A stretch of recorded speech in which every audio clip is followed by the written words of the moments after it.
ఒకసారి అందరూ మీ బైబిల్ తెరవండి. నెహెమ్యా గ్రంథం 3వ అధ్యాయం 13వ వచనం. నెహెమ్యా గ్రంథం 3వ అధ్యాయం 13వ వచనం. నాతో కలిసి చెప్పండి. లోయ ద్వారమును హానూనును జానోహా కాపురస్తులను బాగు చేసి కట్టిన తర్వాత దానికి తలుపులను తాళములను గడియలను అమర్చిరి.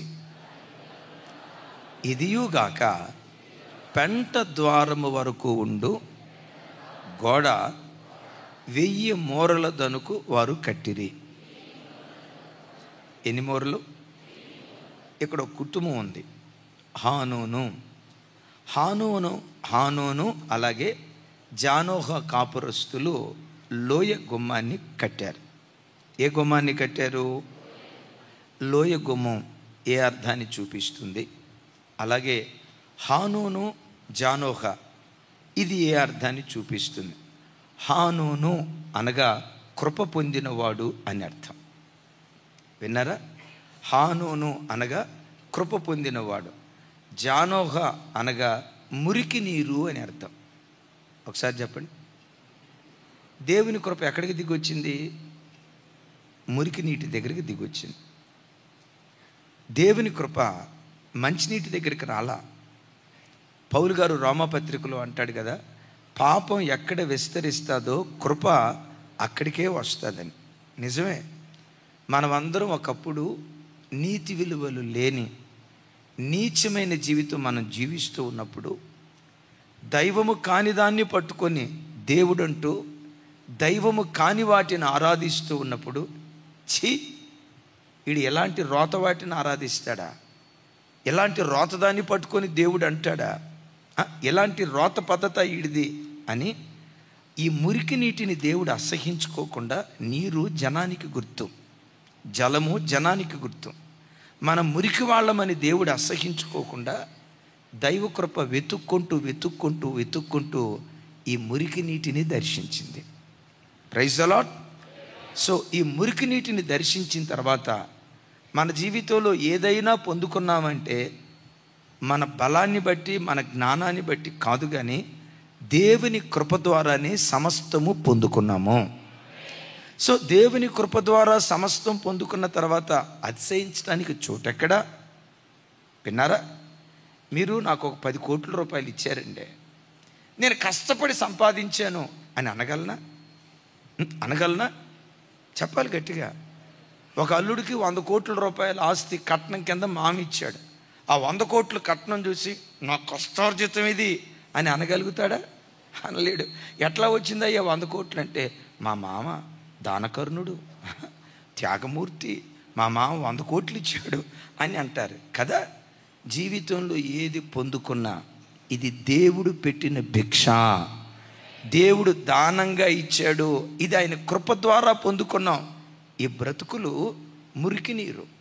ఈ మురికి నీటిని దేవుని కృప దర్శించి ఆ కృపే సమస్తము మనకు అనుగ్రహించింది. యేసయ్యకు మహిమ కలుగును గాక. విన్నారు ఈ మాట? ఎప్పుడు ఆ దీనత్వంతో మనం బ్రతికితే అప్పుడు మనం ఏ లోయగా పిలువబడతామో తెలుసా? ఏ గుమ్మంగా పిలువబడతామో తెలుసా? లోయ గుమ్మంగా పిలువబడతాం. లోయ గుమ్మం ఎదిగే కొద్దీ ఒదిగి ఉండే దీనత్వానికి ఇది సాదృశ్యకంగా ఉంది. చెప్తాం గట్టిగా.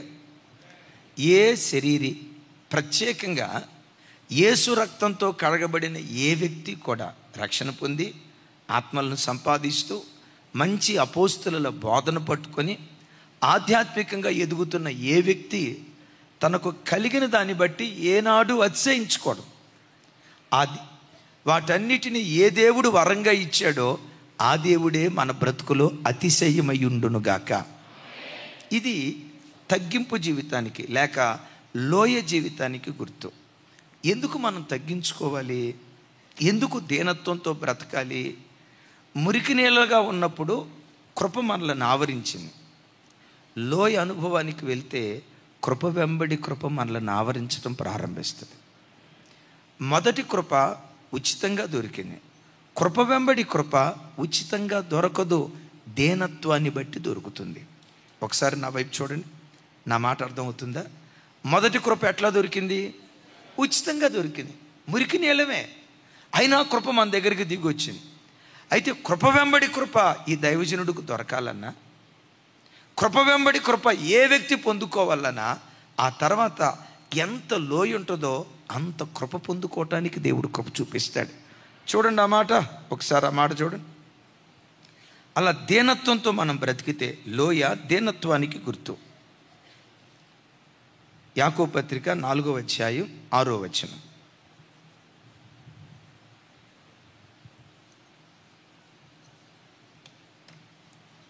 నాలుగవ అధ్యాయం 6వ వచనం నాతో కలిసి.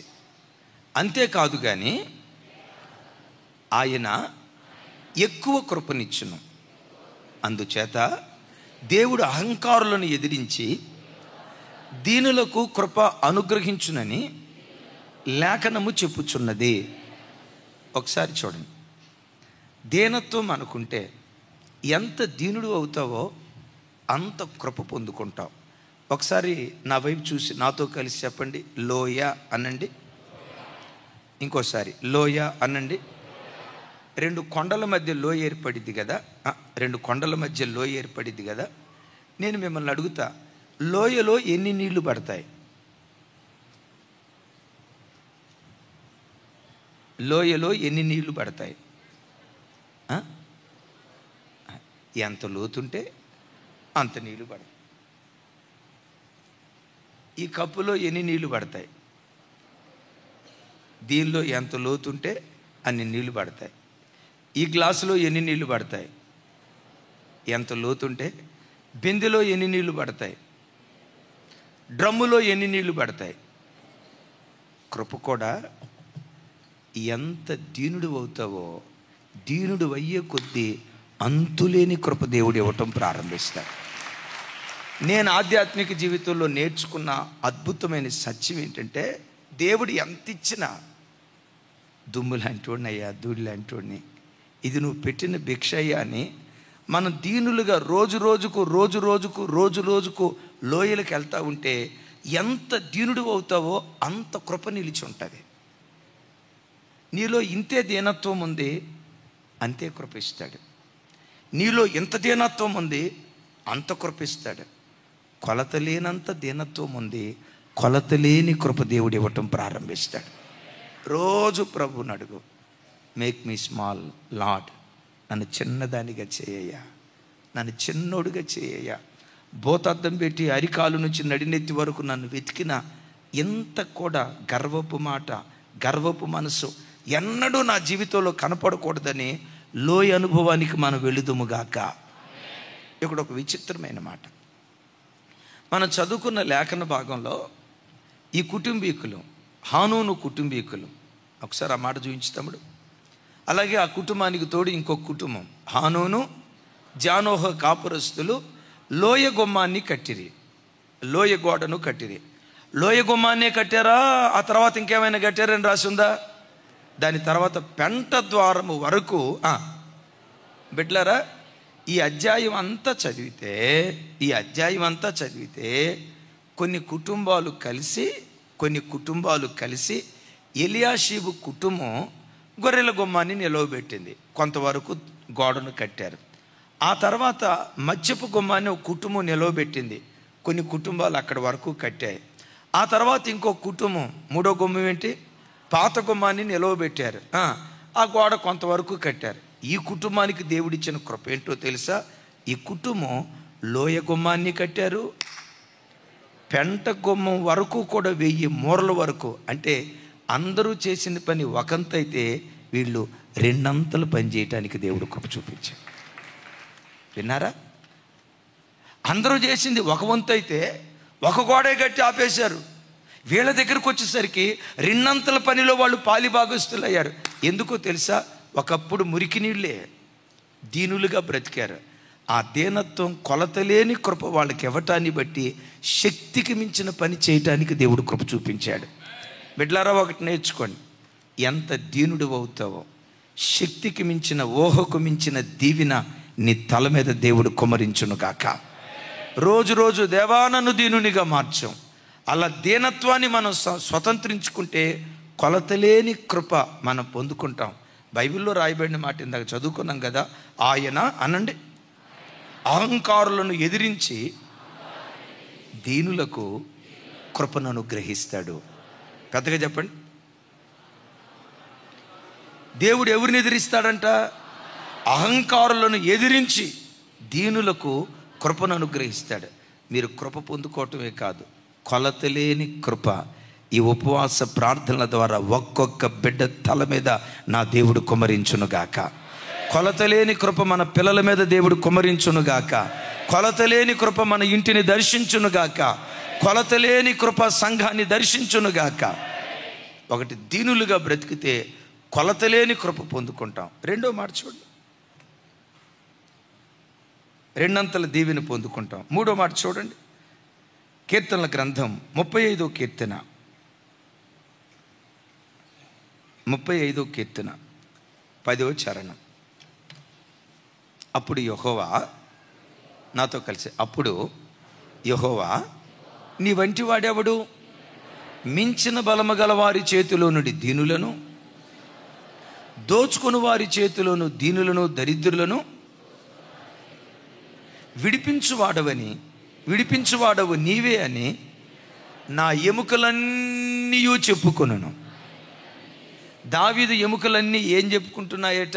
అయ్యా, మించిన బలము గలవాని చేతిలో నుండి దీనులను, దోచుకుని వారి చేతిలో నుండి దీనులను దరిద్రులను విడిపించువాడవు నీవే అని నా ఎముకలన్నీ చెప్పుకుంటూ ఉన్నాయి. దీనత్వం ఒకటి ఉంటే మించిన సమస్యల నుంచి దేవుడు మనల్ని విడిపించడం ప్రారంభిస్తాడు. పెద్దగా చెప్తాం ఆమేన్. ఈరోజు వాక్యం వింటున్న బిడ్డలారా, నువ్వు అనుభవించే సమస్య నీ శక్తికి మించిందేమో, నీవు అనుభవించే సమస్య నీ బలానికి మించిందేమో. శతవిధాల ప్రయత్నం చేసి ఈ సాగరాన్ని నేను దాటలేను, ఈ సమస్యని నేను దాటలేను, ఈ సమస్య నా శక్తికి మించింది, నా ఎదుట పొంచి ఉన్న ఈ ఆపద నా శక్తికి మించిందని, ఒకవేళ నా సమస్యలు నా శక్తికి మించినవి అని ఒకవేళ అనుకుంటున్నావేమో. దేవుని సన్నిధిలో దీనుడిగా మారు, దీనత్వాన్ని దేవుని సన్నిధిలో ధరించు. నీ దీనత్వాన్ని చూసి శక్తికి మించిన బలము గల వారి చేతిలో నుంచి దేవుడు నిన్ను విడిపించడం ప్రారంభించును గాక. అదిగా చెప్తాం ఆమేన్. అంటే దీనత్వం అనుకుంటే కొలతలేని కృప ఇచ్చాడు. విన్నాం కదా, దీనత్వం అనుకుంటే రెండంతల ఆశీర్వాదాన్ని ఇచ్చాడు. దీనత్వం అనుకుంటే మన శక్తికి మించిన సమస్యల్లో నుంచి దేవుడు మనల్ని విడిపించడం ప్రారంభిస్తాడు. దావీదు అంటాడు, మించిన బలము గలవాని చేతిలో నుండి ఈ దీనుని విడిపించావయ్యా. దావీదుని విడిపించాడా లేదా? సింహం బలమైందా? 17 సంవత్సరాల కుర్రోడు బలమైనోడా? ఎలుకబంటి బలమైందా? 17 సంవత్సరాల కుర్రోడు బలమైనోడా? గొలియాతు బలమైనోడా? దావీదు బలమైనోడా? రాజు బలమైనోడా? సౌలు అదే రాజైన సౌలు బలమైనోడా? గొర్రెల కాపరిగా ఉన్న దావీదు బలమైనోడా? మించిన బలము గలవాని చేతిలో నుండి దావీదును తప్పించిన దేవుడే ఈ వాక్యం వింటున్న నిన్ను నీ శక్తికి మించిన సమస్యలో నుంచి దేవుడు తప్పించును గాక. పెద్దగా చెప్దాం ఆమేన్. అయితే ఇవన్నీ మనలో జరగాలంటే చెప్పండి, మనలో ఏముండాలి? దేవుడు మనలో చూడాల్సింది దీనత్వం. ఇప్పుడు ఒక మాట, నేను దీనున్నా కాదా చెక్కింగ్ చేసుకునే 7 పాయింట్లు చెప్తా, త్వరగా చెప్తా. నేను దీనుండండి అని కొంతమంది అనుకుంటారు. ఇతడు దీనుడా కాదా? దీనిలో కనపడే 7 శ్రేష్టమైన లక్షణాలు. ఇవి చెక్ చేసుకుంటా నీలో దీనత్వం ఉందో లేదో నువ్వు ప్రశ్నించుకో, లేకపోతే దిద్దుబాటు చేసుకో. జ్వరం ఉందా లేదా ఎట్లా తెలిసి చెప్పండి? అరే చెప్పండి సార్. బీపీ ఉందా లేదా ఎట్లా తెలుస్తుంది? కాయ పండిందా లేదా ఎట్లా తెలుస్తుంది? ఏమండి, తిన్న తర్వాత తెలిసిద్దా? కాదు, ఆ పైన తోలు చూస్తే తెలుస్తుంది కదా కాయ పండిందా లేదా. జ్వరం ఉందా లేదా చెయ్యి పట్టుకుంటే చాలు, థర్మామీటర్ 4 కింద పెడితే చాలు, తెలిసిపోతుంది కదా. అలాగే పెట్టారా, ఈ వ్యక్తి దీనుడా కాదా? దీనునిలో 7 కాదు, దరిదాపుగా 30 లక్షణాలు చెప్పొచ్చు. క్లుప్తంగా క్రోడీకరించి 7 లక్షణాలు చెప్తాను. దీనునిలో ఉండే మొట్టమొదటి లక్షణం ఏంటంటే ఏ సమస్య వచ్చినా తన బలం మీద ఆధారపడ్డం, తన జ్ఞానం మీద ఆధారపడ్డం, మానవ బలం మీద ఆధారపడ్డం. ఏ సమస్య వచ్చినా దేవుని మీద ఆధారపడతాడు, దేవుని బలం మీద ఆధారపడతాడు. Praise the lord. ఎవరి మీద ఆధారపడతాడు? నీకు ఒక 10,000 రూపాయలు అవసరం వచ్చినాయి, వెంటనే ఫోన్ చేసి ఎవరికైనా అడుగుతారా, ప్రార్థన చేస్తారా? అబద్ధం ఆడకుండా చెప్పండి. మీరు ఏదో ఇక్కడ కలిసిందన్నట్లు చెప్తే మళ్ళీ అబద్ధికులు అయిపోతారు. మీకేదన్నా అవసరం వచ్చింది, అమ్మా ఓ మాట, మీ భర్తే ఒక మాట అన్నాడు, లేకపోతే మీ అత్తే ఒక మాట అంది, వెంటనే నాన్నకు ఫోన్ చేస్తారా, పరమ తండ్రికి ఫోన్ చేస్తారా? అబద్ధం ఆడొద్దు. మీ అమ్మకు ఫోన్ చేసావంటే నువ్వు దేవుని మీద ఆధారపడి దీనురాలివి కాదు. దీనురాలు అని ఎప్పుడు అంటారు తెలుసా? దీనుడు అని ఎప్పుడు అంటారు అంటే ఏ సమస్య వచ్చినా మొట్టమొదట దేవుని మీద ఆధారపడతాడు దీనుడు. బైబిల్లో ఆధారం చూపిస్తా చూడండి. యోబు గ్రంథం 5వ అధ్యాయం 7వ వచనం నుంచి 11వ వచనం వరకు. నిప్పురవ్వలు పైకి ఎగురునట్లు పెద్దగా నరులు శ్రమానుభవమునకే పుట్టుచున్నారు. అయితే నేను దేవుని ఆశ్రయించుదును, దేవునికే నా వేద్యమును అప్పగించుదును. ఆయన పరిశోధింపజాలని మహాకార్యములను లెక్కలేనని అద్భుతములు చేయువాడు. ఆయన భూమి మీద వర్షము కురిపించువాడు, పొలం మీద నీళ్లు ప్రవహింపజేయువాడు. అట్లు ఆయన దీనులను ఉన్నత స్థలములో నుంచును, దుఃఖపడు వారిని క్షేమమునకు లేవనెత్తును. దేవుడి మాట మనందరి జీవితాల్లో స్థిరపరచునట్లు చప్పలు కొట్టు దేవునికి స్తోత్రాలు చెప్దాం. విన్నారా? ఈ మాటల విచిత్రం చూడండి. ఈ భూమి మీద ఏ వస్తువైనా పైనుంచి కింద పడిద్ది, కింద నుంచి పైకి ఎగిరేది రెండు, పైకి వెళ్ళేది ఒకటి పొగ, రెండవది నిప్పు రవ్వలు. నిప్పు రవ్వలు ఆ నిప్పు కణంలో నుంచి ఎగిరేటప్పుడు పైకి ఎగురుతాయా కిందకి ఎగురుతాయా? ముందు పైకి ఎగిరిన తర్వాత కింద పడతాయి. నిప్పు రవ్వలు పైకి ఎగురుతాయి అనేది ఎంత వాస్తవమో, శ్రమానుభవం అనుభవించడానికే మనుషుడు పడుతున్నాడు. ప్రతి మనిషికి ఏదో ఒక కష్టం. నాకు ఈ కష్టం లేదని భూమి మీద ఎవడు చెప్పజాలడు. యోబు అదే అంటాడు. నిప్పు రవ్వలు పైకి ఎగురుతాయి అనేది ఎంత వాస్తవమో, ప్రతి మనిషి శ్రమను అనుభవిస్తాడు అనేది కూడా అంతే అంతే అంతే వాస్తవం.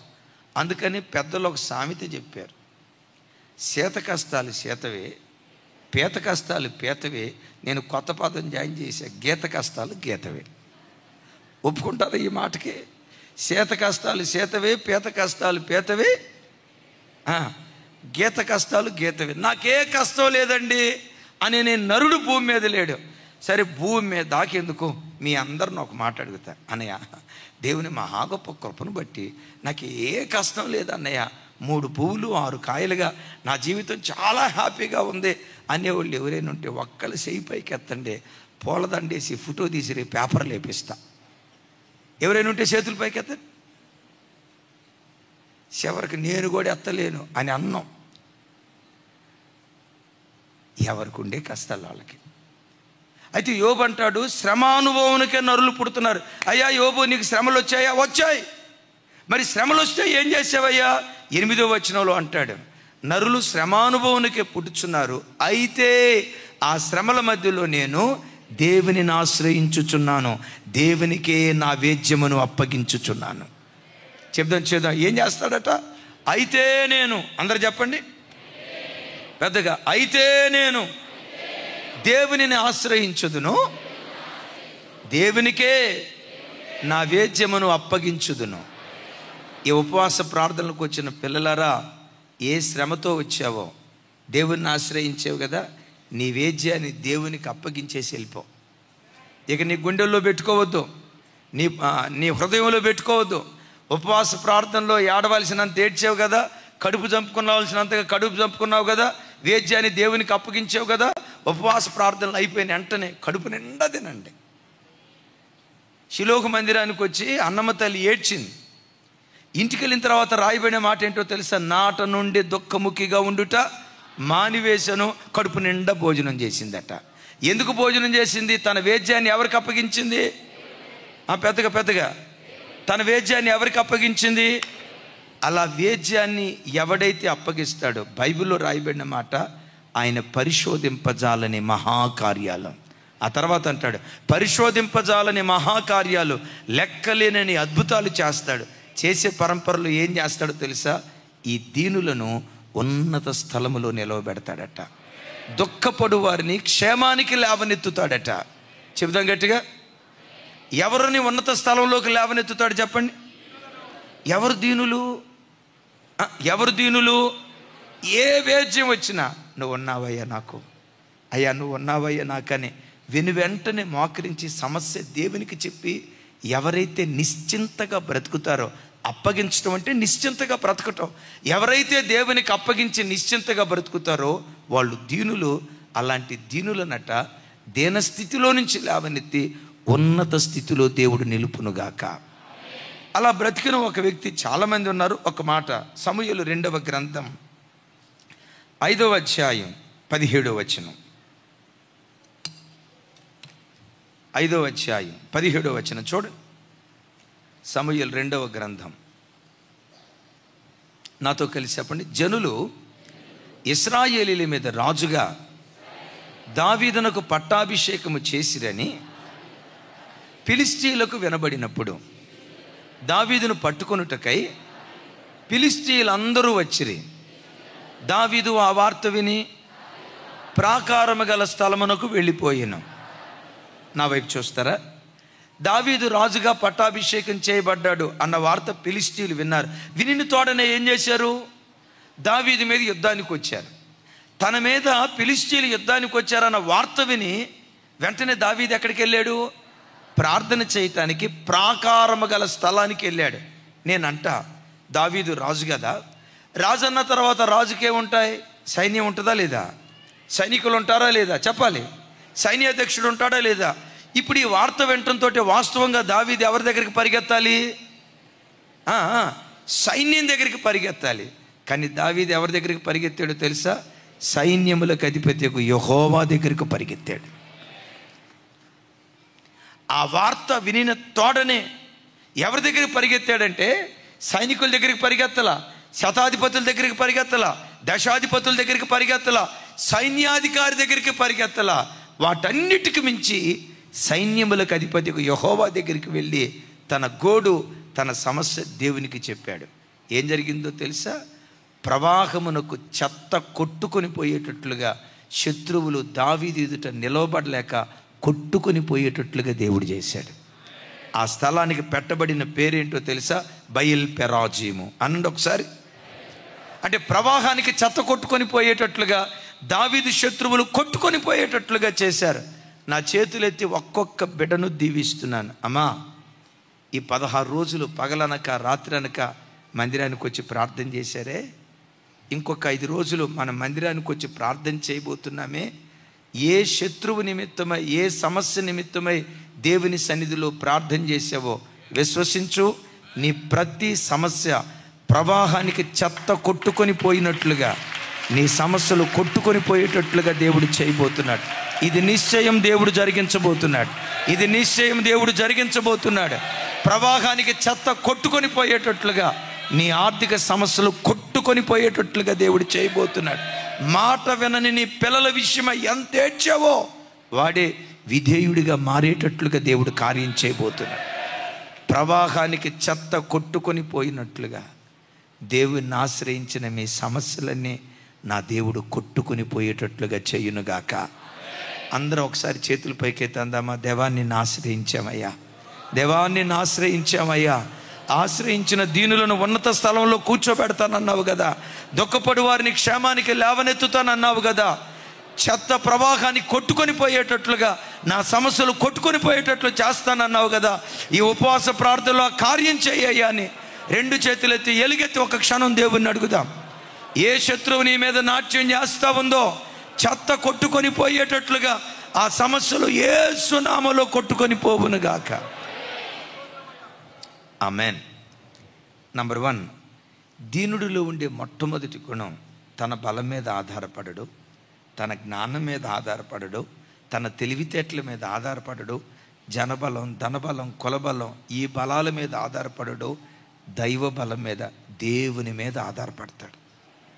ఈ రోజు నుండి బిడ్డలారా, ఏ సమస్య నీ చెవులతో విన్నా, భర్త కూడా చెప్పక మునుపు నీ పరమ భర్త యేసయ్యకు నువ్వు చెప్పాలి. తండ్రికి కూడా చెప్పక మునుపు నిత్యుడుగు తండ్రి, ఆ తండ్రికి మొట్టమొదట మన వేద్యాన్ని అప్పగించుదాం గాక. రెండవది, దీనిలో ఉండే నేను దీనున్నో కాదో నిన్ను నువ్వు చెక్ చేసుకో. రైట్. దీనిలో ఉండే రెండవ శ్రేష్టమైన లక్షణం ఏంటంటే ఎదుటివారిని గూర్చి తృణీకారంగా మాట్లాడడం. నా వైపు చూడండి. హానూను అనండి, జోనాహా అనండి. హానూను అంటే కృప పొందినవాడు. జోనాహా అంటే కృప మురికి నీళ్ళు ఎక్కడున్నాయి? ఇప్పుడు చెప్పాలి సార్. కృప మురికి నీళ్ళు ఎట్లున్నాయి? కృప మురికి నీళ్ళు ఎక్కడున్నాయి? నువ్వు పెద్దగా చెప్పాలి. కృప మురికి నీళ్ళు ఎట్లున్నాయి? ప్రక్కనే ఉన్నాయి. బిడ్డలారా, దేవుని కృప పొంది దేవుడు నిన్ను ఆశీర్వదించాడు. ఒకప్పుడు తినటానికి కూడా గతి లేని స్థితిలో నుంచి దేవుడు మనల్ని లేవనెత్తి ఈరోజు 10 మందికి పెట్టగలిగే స్థితిలోకి దేవుడు తీసుకొచ్చాడు. ఈ స్థాయికి వచ్చిన తర్వాత చిన్న స్థితిలో ఉన్న వాళ్ళని చూసి ఏనాడు నీ ఆలోచనల్లో కూడా తృణీకారం కనపడకూడదు, వినపడకూడదు. ఎవరిని తృణీకారంగా మాట్లాడకూడదు. ఈడెంత, ఈడు బతికెంత, నా గోటితో సమానం. దేంతో? మనోడు కాలుగోరు బంగారం అయిపోయినట్టు, నా గోటితో సమానం. ఎప్పుడైనా ఎవరినైనా తృణీకరించి మాట్లాడినట్లుగా గుర్తొస్తే దేవుని సన్నిధిలో పశ్చాత్తాపడు. చివరికి మురికి నీళ్ళు ఉన్నా ఆడ చర్చికి వస్తాడు తాగుపోతాడండి, ఆడ చర్చికి వస్తాడు తిరిగిపోతాడండి, ఆడ చర్చికి వస్తాడు అక్రమం చేస్తాడండి. అలాంటి వెకిలి మాట కూడా అనకూడదు. అనకూడదా? ఒకప్పుడు మన బ్రతకదేగా. ఏమంటే పుట్టుకతోనే నీతిమంతులవా? చెప్పండి సార్. వాక్యం దర్శించిన మొట్టమొదటి నుంచో రోషంగా బ్రతికేవా? తప్పటడుగులు వేసిన దినాలు లేవా? మీరందరూ నీతిమంతులేమో నాకు తెలియదు, కానీ నేను ఎప్పటికీ ఎంతో కొంత మురికి నీటినే, ఆయన రాకడ వరకు ఈ మురికి నీరు కృప ద్వారా శుద్ధి చేయబడాల్సిందే. పెద్దగా చెప్దాం ఆమెన్. ఎక్కడో బ్రాందీ షాప్ దగ్గర కనపడ్డాడు ఒక ఆయన, తాగుబోతు ఆయన. చర్చికి వచ్చాడు, చక్కగా చేతులెత్తి ఆరాధిస్తున్నాడు. ఇప్పుడు చూసి ఏం చేద్దాం చెప్పండి? తాగుబోతుడు ఆరాధిస్తున్నాడు, అక్కడేమో దాన్ని ఆరాధించాడు, ఇక్కడేమో దేవుడిని ఆరాధిస్తున్నాడు. ఈడుటి వేషధారి, తొందరపాటు అన్నర్థం. ఆ తాగుబోతుడు కూడా త్రాగుడు మానాలనే ఆశ ఉంటుంది. స్మోకింగ్ చేసేవాడికి కూడా వాడు సిగరెట్ తాగుతా చీ ఇంత మంచి సంఘానికి వెళ్తున్నా, ఇంత చక్కటి వాక్యం వింటున్నా, నా రోత బ్రతికేటి, ఎంతకాలం ఈ రోత బ్రతకాలి? వాడు తప్పు చేస్తా కూడా వేదన పొందుతూ ఉంటాడు, పోరాడుతున్నాడు, వాడి వల్ల కాట్లా. తృణీకరించొద్దు. చేతనైతే నీ ప్రార్థన సహాయం ద్వారా వాడు ఆ ఊబిలో నుంచి బయటకు వచ్చేటట్లుగా మనం ప్రాకులాడాలి. ఎవరిని గూర్చి తృణీకారంగా, చులకనగా, ఎగతాళిగా, కించపరుస్తూ దేవుని పిల్లలు మాట్లాడకూడదు. అమ్మా నా వైపు చూడు. ఎప్పుడైనా నీవెవరిని గూర్చైనా అలా అన్నావా? చిన్న చూపు చూసావా? తక్కువగా మాట్లాడావా? చులకనగా మాట్లాడావా? అయితే నువ్వు దీనురాలివి కాదు. అందుకనే నువ్వు పొందుకునే కృప కొలతతో ఉందేమో, అందుకనే కొన్ని విజయాలే నువ్వు పొందుకున్నావేమో, అందుకనే నీ శక్తికి మించిన సమస్యల్లో నుంచి దేవుడు ఒకవేళ నిన్ను తప్పించలేకపోయాడేమో. నా ప్రార్థన, ఈ ఉపవాస ప్రార్థనలకు వచ్చిన పాలు పంపులు పొందుతున్న ప్రతి కుటుంబం మీద కొలతలేని కృపను దేవుడు కుమ్మరించాలి. ఇది నా ఆశ, ఇది నా ప్రార్థన. ఎంత కృప? కొలతతో కూడుకున్న కృప కాదు. పెద్దగా చెప్పండి, పెద్దగా. కొలతలేని కృప మనలోకి రావాలంటే మనలో ఏముండాలి? కాదు, కొలతలేని దీనత్వం ఉండాలి. నీ దీనత్వాన్ని కొలతేసి కృపకు మాత్రం కొలతలేనంటే కుదిరిద్దా? కుదరదు. కొలతలేని దీనత్వం నీలో ఉంటే కొలతలేని కృప మన మీద దేవుడు కుమ్మరించునుగాక. మన ఇంట్లో పనిచేసే పనికత్తెను కూడా ఏమై ఆ తర్వాత పదవి నేను అనకూడదు. సరే, కొంతమంది వాడతారు, పని వాళ్ళని పట్టుకొని వసే అరే ఒరే అంటారు. వాళ్ళను కూడా గౌరవంగా సంబోధించడం మనం నేర్చుకోవాలి. అమ్మా, అమ్మా, బ్రదర్, అయ్యా. మన ఇక్కడ ఫెయిత్ హోమ్ కడుతున్నాను, సండే స్కూల్ కడుతున్నాం కదా. టాపీ పని వాళ్ళు వస్తారు, ఆ లేబర్ పని చేసే తల్లులు వస్తారు. వాళ్ళని చూసి, తల్లి బాగున్నారమ్మా. ఆ బస్తాలు మోసుకుని వెళ్ళి ఆయన, ఒకవేళ నేను వెళ్ళేటప్పుడు అడ్డం వచ్చాడు అనుకోండి, సార్ కొంచెం పక్కన జరగండి సార్, కొంచెం పక్కకి జరగండి సార్ అంటాను. ఆయన నా వైపు చూసి నన్ను సార్ అంటున్నాడు, ఈయనెవరు సార్ నన్ను సార్ అంటారేంటి? మా యేసయ్య మాకు నేర్పిన సంస్కారం అది. ఒకప్పుడు మా బ్రతుకులు అవే. ఒకవేళ దేవుని కృపే కనుక మమ్మల్ని దర్శించకపోతే, అలాగని కృప దర్శించలేదు కాబట్టి వాళ్ళు చిన్న పని చేస్తున్నారని కాదు. దేవుడు కనికరించకపోతే మా బ్రతుకులు కూడా సిమెంట్ బస్తాలు పోసే బ్రతుకులు, ఇటుకలు ఎత్తే బ్రతుకులు, సిమెంట్ కలిపే బ్రతుకులు. ఏదో దేవుడు కనికరించి స్థానానికి తీసుకొచ్చాడు. దేవుడు కనికరించకపోతే ఒకప్పుడు మా పరిస్థితి అదే. విన్నారా? ఎప్పుడు ఎవరిని తృణీకారంగా, నీచంగా, ఎగతాళిగా, పొర్రపాటున నీతో నీ మాటల ద్వారా కానీ, నీ చూపుల ద్వారా కానీ ఎవరిని కించపరచకూడదు. ఎలా బ్రతకాలో చెప్తా. టకామని నాకు సమాధానం చెప్పండి. బెత్లెహేములో ఒక గొప్ప భాగ్యవంతుడు ఉన్నారు. ఎవరైనా? సత్యం గారు, పెద్దగా ఏం పేరు ఆయన పేరు? ఎక్కడ? బెత్లెహేములో మహా గొప్ప భాగ్యవంతుడు.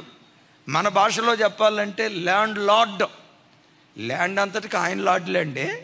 కానీ మనోళ్ళు పెట్టిన పేరు ఏంటంటే ల్యాండ్ లార్డ్ అంటారు, చూసారా? అలాంటి ల్యాండ్ లార్డ్ బోయాజు ఒకరోజు తన పట్టణం నుంచి పంట పొలంలోకి వస్తున్నాడు.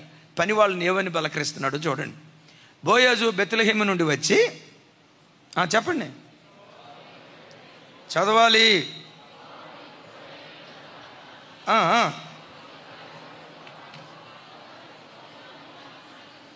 చూసారా? పని వాళ్ళని ఏమంటున్నాడు? యెహోవా మీకు తోడయుండును గాక చేను కోయి వారితో అన్నాడు. చెప్పండి, ఏమన్నాడు? సహజంగా మన ఊరిలో ఆసాములు ఏమంటారు పొలానికి రావటంతో? చెప్పండి మీ మాట. అనండి, ఎన్నా మాటలే కదా. ఏమో ఇక్కడ ఆ మాట అన్న పుణ్యాత్ములు కూడా ఉన్నారేమో, మారండి. రేయ్ రేయ్ రే రేయ్ రేయ్ లేబర్, వినపడలేదురా, ఈ భాష వాడతారు.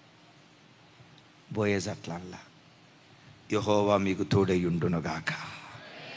ఆళ్ళు వదిలిపెట్టారా? యెహోవా నిన్ను ఆశీర్వదించునుగాక. ఇంతే కాదయ్యా, కొలతతో ఉంది ఈ ఆశీర్వాదం. నీ మీదకి కొలత లేని కృప కుమ్మరించబడాలయ్యా. సరే, మోయాబీరాలు భర్త చనిపోయింది, విధవరాలు. బోయాజు పంట పొలంలో పరిగేరుకోవటానికి వచ్చింది. ఆవిడ ఇశ్రాయేలీరాలా మోయాబీరాలా? సహజంగా మోయాబీరాలను చూడటంతో ఇంకొకళ్ళు అయితే టచ్ మీ నాట్ అన్నట్టు ఉండేవాళ్ళు. అంటరానోళ్ళు అండి. ఇలా 10 తరాల వరకు వెలివేయబడాలని ఉంది కదా, ఉందా లేదా? గమనించండి. అబ్బాయి వీళ్ళు అంటరానోళ్ళు అండి, వీడు లోతు సంతానం అండి, మోయాబీలు అండి. ఈ అమ్మాయి మెలేకు దేవత దగ్గర ఈ కార్యక్రమం చేసేదంటండి, అందుకని దీని బతికెట్టు అయిపోయిందండి. కొంతమంది చూడండి ఓరకు తీర్పు తీరుస్తారు. ఎప్పుడు తీర్పు తీర్చే స్థానంలో ఎవ్వరూ కూర్చోకూడదు. ఎవరికైనా నష్టం కలిగింది అనుకోండి, ఆడికి అట్టాకే జరగాలండి, ఆడు మావులోడా అని తొందరపడి అంటారు. ఎప్పుడు తీర్పు తీర్చే స్థానంలో నువ్వు కూర్చోవద్దు. ఎందుకో చెప్పమంటారా? తీర్పు తీర్చే స్థానంలో కూర్చున్నామంటే అప్పుడు ఎవరి స్థానంలో కూర్చున్నట్టు మనం లెక్క? ఈ సృష్టికి తీర్పు తీర్చేది ఎవరు? దేవుడు తీర్పు తీర్చాలి. కానీ ఆ స్థానంలో ఎప్పుడు మనం కూర్చోకూడదు, ఎవరిని తృణీకారంగా మాట్లాడకూడదు. రూతును గూర్చి బోయాజు ఏమన్నాడు చూడండి ఒకసారి. అప్పుడు బోయాజు రూతుతో, నా కుమారీ, ఏమంట? పెద్దగా చెప్పండి. నా కుమారీ, నా మాట వినుము, వేరొక పొలములో ఏరుకొనుటకు పోవద్దు, దీన్ని విడిచిపోవద్దు. ఇచ్చట నా పనికత్తులతో కూడా నా పనికత్తెల యొద్ద నిలకడగా ఉండుము. 9వ వచనం. 8వ వచనం 9వ వచనం ఈ మాటలన్నీ చెప్పాడు. 10వ వచనంలో ఏం జరిగిందో చూడండి. అందుకామె సాగిలపడి తల వంచుకొని, ఏమి తెలిసి పరదేశినైన నా యందు లక్ష్యముంచున్నట్లు నీ కటాక్షము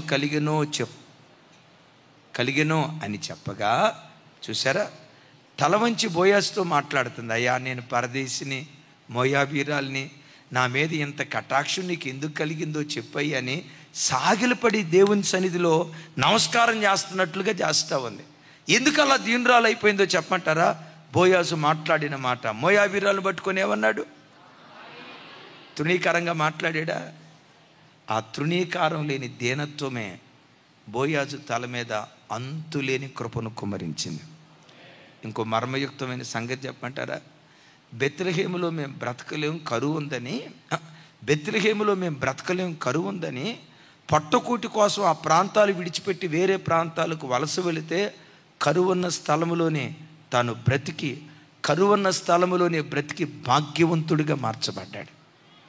ఎందుకు మార్చబడ్డాడో తెలుసా? ఆయనను దర్శించిన అంతులేని కృప అంత గొప్పదే. నా వైపు చూడండి.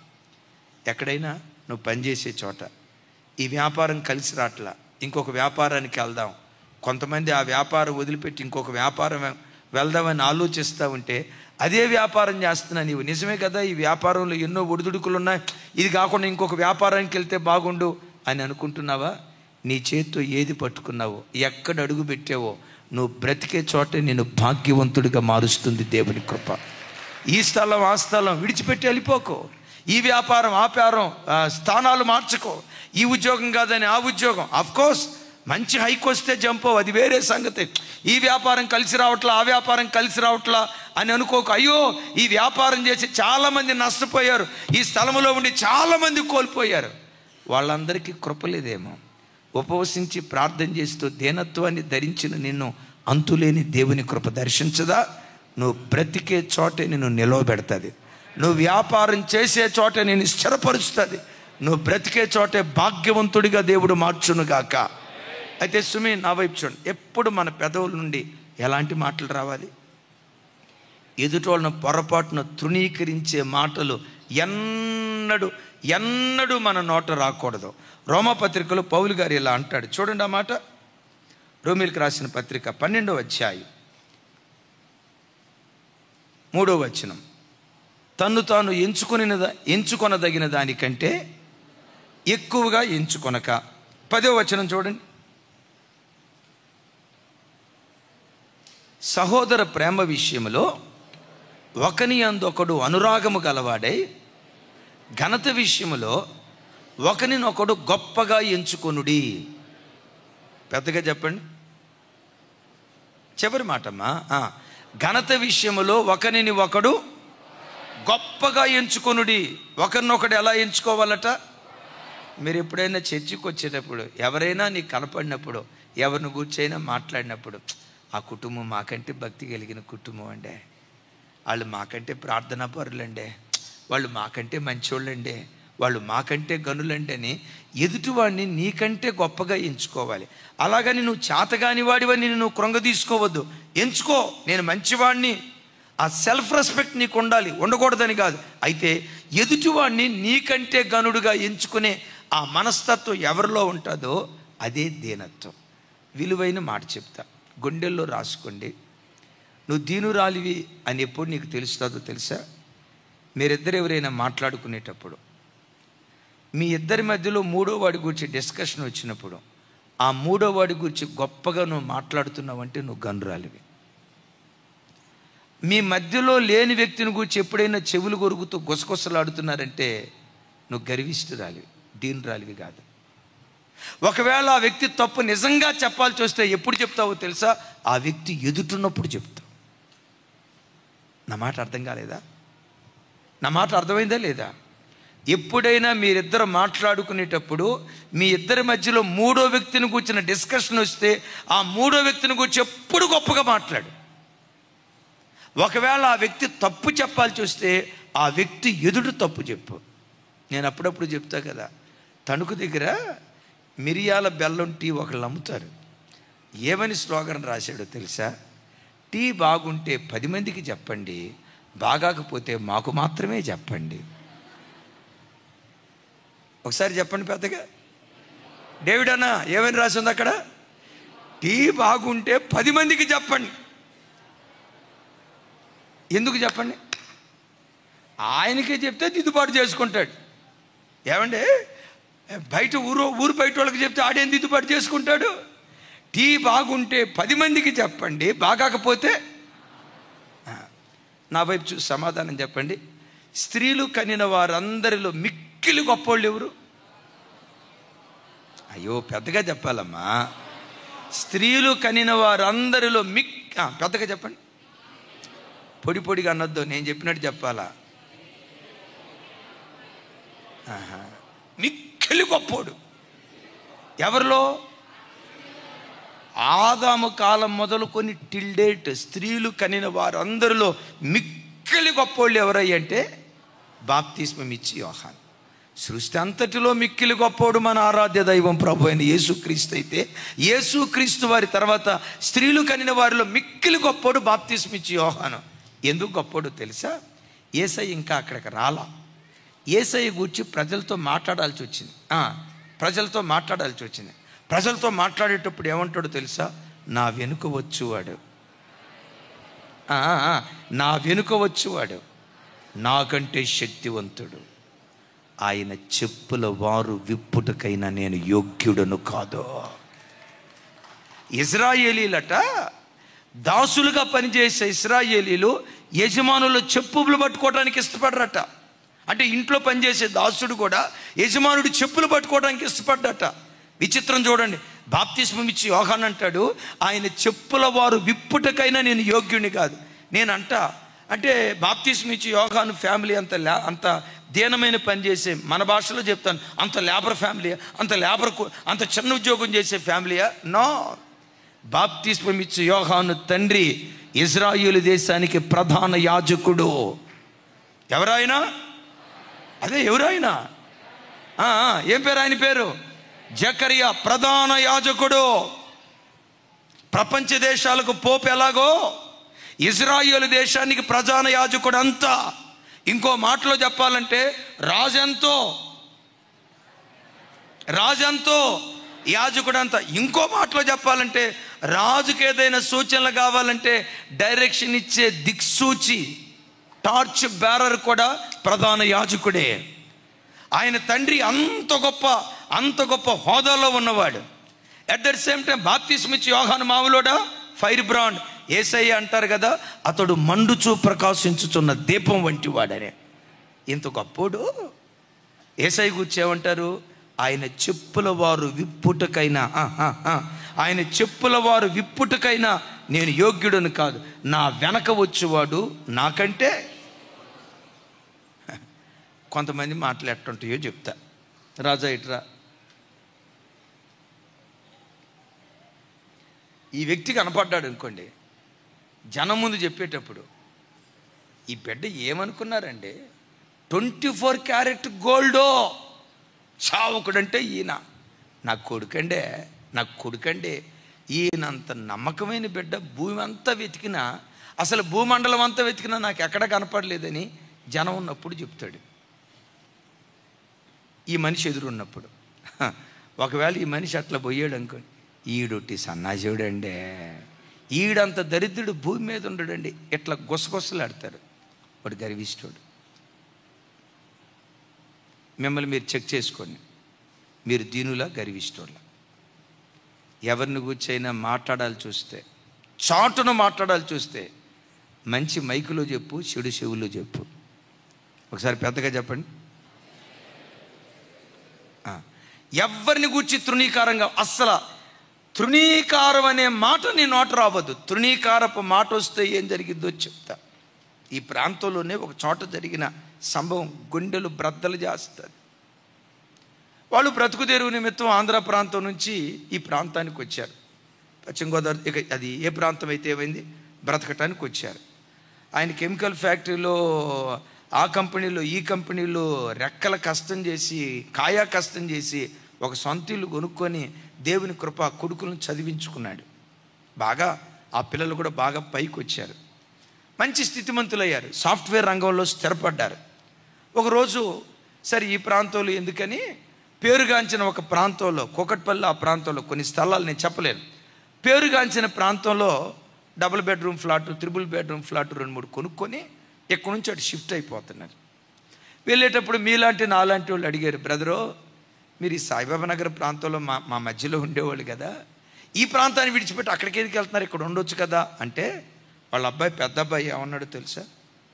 ఈ లేబరోళ్ళ మధ్యలో ఎందుకని, లేబరోళ్ళ మధ్యలో ఉంటే మా పిల్లలు కూడా లేబరోళ్ళ బుద్ధులు వస్తాయి కదా, అందుకని లేబరోళ్ళ మధ్యలో ఉండకూడదని అటు తీసుకున్నాము అన్నాడు.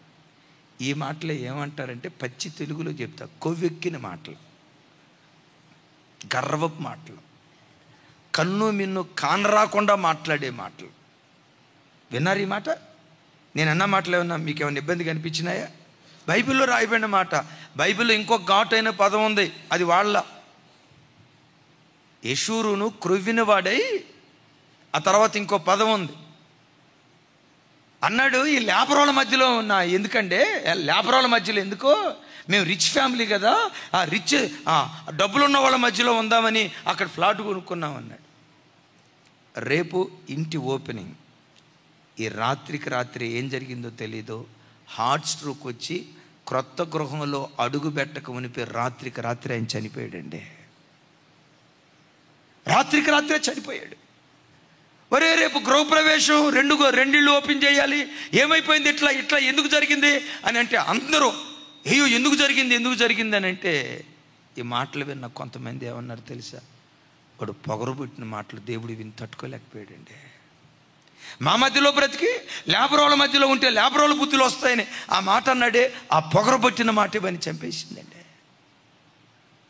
ఒకవేళ ఆ ప్రాంతానికి వెళ్ళాలి చూస్తే ఏమనాలి, కొంచెం దేవుడేదో ఆశీర్వదించాడు కదా, మా రెక్కల కష్టాధ్యతని దేవుడు దీవించాడు కదా, కొంచెం సౌఖ్యంగా ఉన్న ప్రాంతాలకు వెళ్దాం అనుకుంటున్నాం, ఎడ్యుకేషన్ కానీ ఇవన్నీ కొంచెం అనుకూలంగా ఉన్న ప్రాంతాలకు వెళ్తున్నాం అని చెప్తే బాగుండేది. ఏమన్నాడు చెప్పండి? ఈ లేబరోళ్ళ మధ్యలో ఉండలేక, లేబరోళ్ళ మధ్యలో ఉంటే లేబరోళ్ళ బుద్ధులు నా పిల్లలకు వస్తాయని.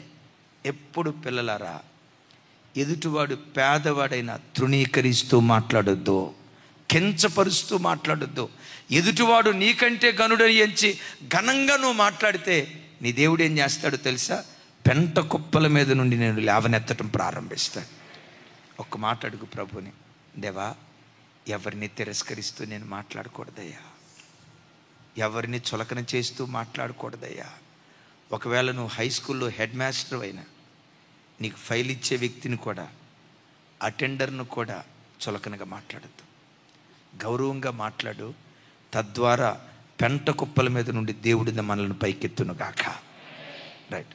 దీనుల్లో ఉండే మొదటి లక్షణం, ఏ సమస్య వచ్చినా ఎవరి మీద ఆధారపడతాడు? దేవుని మీద ఆధారపడతాడు. రెండవది, దీనుల్లో ఉండే రెండవ లక్షణం ఏంటంటే ఎదుటివాడిని గూర్చి తృణీకారంగా పొరపాటున మాట్లాడు. మూడవది, దీనిని నోట ఎప్పుడు డాంబికపు మాటలు రావు. డాంబికపు మాటలు, బడాయి మాటలు పొరపాటున రావు.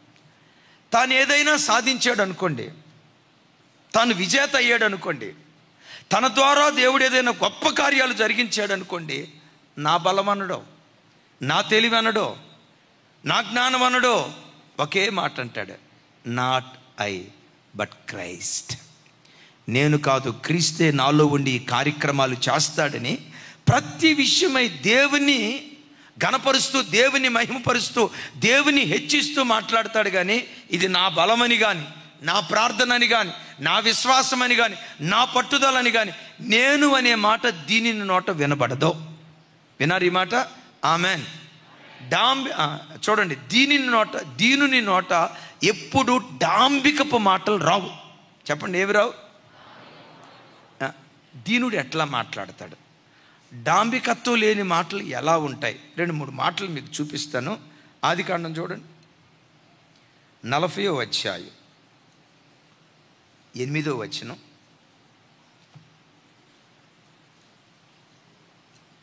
40వ అధ్యాయం 8వ వచనం. నాతో కలిసి చెప్పండి. అందుకు వారు, మేము కలలు కంటిమి, వాటి భావన చెప్పగలవాడు ఎవడునూ లేరని అతనితో అనగా, యోసేపు వారిని చూచి భావములు చెప్పుట దేవుని ఆధీనమే కదా. మీరు దయచేసి ఆ కలలు నాకు వివరించుడని చెప్పాను. ఒకసారి నా వైపు చూడండి. కింద ఏమంటాడు? వాళ్ళు వచ్చి మా కళ్ళు వచ్చినాయా, వాడొక కలగన్నాడు, నేనొక కలగన్నాను అని చెప్పారు. వెంటనే యోసేపు ఏమనాలి? మీ కళ్ళు వచ్చినాయా, అయితే నాకు చెప్పండి, నేను చెప్పేస్తా అని అనాలి కదా, అని అనాలి కదా. కానీ ఏమంటాడు? చెప్పాలి. ఏమంటాడు? ఏమంటాడు? కలల భావన చెప్పటం దేవుని ఆధీనమే కదా, నాకు చెప్పండి అంటే ఈ కలల భావన ఎవరు చెప్తారు అన్నట్లు చెప్తున్నాడు. అయ్యా నాకు చెప్పండి, నేను ప్రార్థన చేస్తాను, దేవుడు నాకు బయలుపరుస్తాడు, తద్వారా మీకు నేను తెలియజేస్తాను అని అక్కడ దేవునిని వాడుతున్నాడా, తన గొప్పతనాన్ని వాడుతున్నాడా? ప్రతి విషయంలో మంచి ఉద్యోగం వచ్చిందా? మా పిల్లలు చాలా కష్టపడి చదువుకున్నారండి, మా పెంపకం అలాంటిదండి అని అనొద్దు.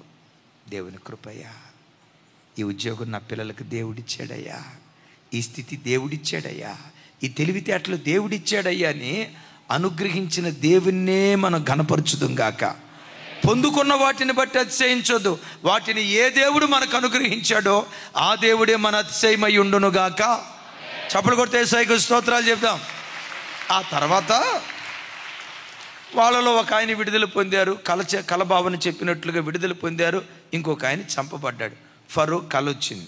కలవరపడతా ఉంటే ఆ వ్యక్తి ఫరోకు చెప్పాడు. సరే యోసేపుని పిలిపించాడు.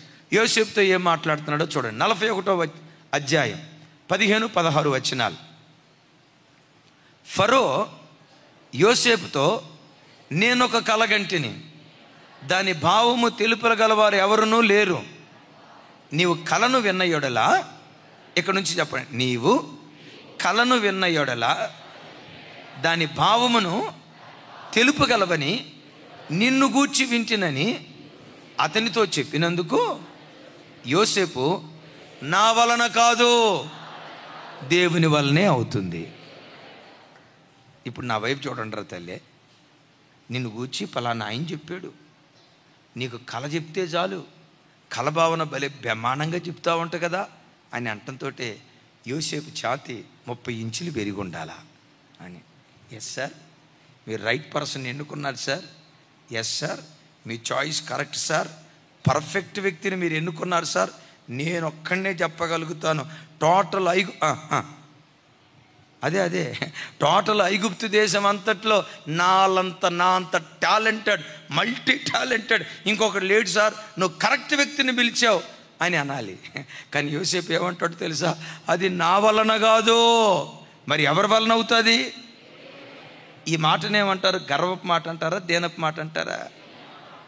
ఓ మంచి పాట పాడితే, ప్రభా నీవిచ్చిన కృపయ్యా, చక్కటి వాక్యం అందిస్తే నీవిచ్చిన కృపయ్యా, ఒక ఇల్లు గడితే నీవిచ్చిన కృపయ్యా, ఒక చక్కటి కారు కొంటే నీవిచ్చిన కృపయ్యా, నువ్వు అనుభవించే ప్రతి వస్తువులో దేవుని కృప కృప కృప కృప అంటూ ఉండు. కొలతలేని కృప కుమ్మరించడం ప్రారంభిస్తాను. నా చేతులెత్తి మరలా దీవిస్తున్నాను. ఈ ఉపవాస ప్రార్థనల ద్వారా కృప మాత్రమే కాదు, కృప వెంబడి కృప మాత్రమే కాదు, కొలతలేని కృప దేవుడు మన మీద కుమ్మరించునుగాక. రకమని సమాధానం చెప్పండి. కొలతలేని కృప మనకు రావాలంటే మనలో ఏముండాలి? అబ్బా ఎంత మారు మనసు వచ్చింది తల్లి, కరెక్ట్గా చెప్పారు. ఏ కృప? కొలతలేని కృప మన మీదకి రావాలంటే మనలో ఏముండాలి? దీనత్వం అనే మాట పాత చింతకాయ పచ్చడే. ఇప్పుడు కొత్త మాట, కొలతలేని దీనత్వం మనలో ఉంటే కొలతలేని కృప దేవుడు మన మీద కుమ్మరిస్తాడు. ఎప్పుడైతే ప్రభువును మహింపరిచాడో, మీకు తెలుసా, నా యేసయ్యని ఎవరు మహింపరుస్తారో వాళ్ళని యేసయ్య మహింపరుచుకుంటూ వెళ్ళిపోతాడంతే. నేను ఎరిగిన రహస్యం. ఇన్ని సంవత్సరాల్లో నా వైపు చూడండి, ఇన్ని సంవత్సరాల్లో ఎప్పుడైనా మా కష్టం ద్వారా దేవుడు మమ్మల్ని ఎట్లా ఆశీర్వదించాడు, మా ప్రార్థన ద్వారా దేవుడు ఎట్లా ఆశీర్వదించాడు, మా ప్రతిష్ట ద్వారా దేవుడు ఎలా ఆశీర్వదించాడని ఎప్పుడైనా చెప్పినట్టు మీకు గుర్తుందా?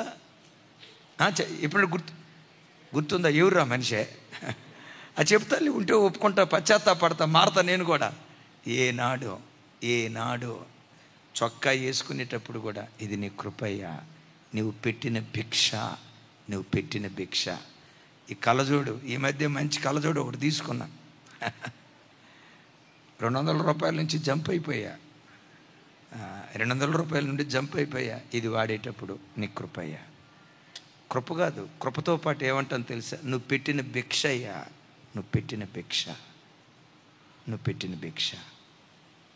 ఎవడు దేవుని మహింపరుచుకుంటూ వెళ్ళిపోతాడో వాడిని ప్రభు మహిమపరచడం ప్రారంభిస్తాడు.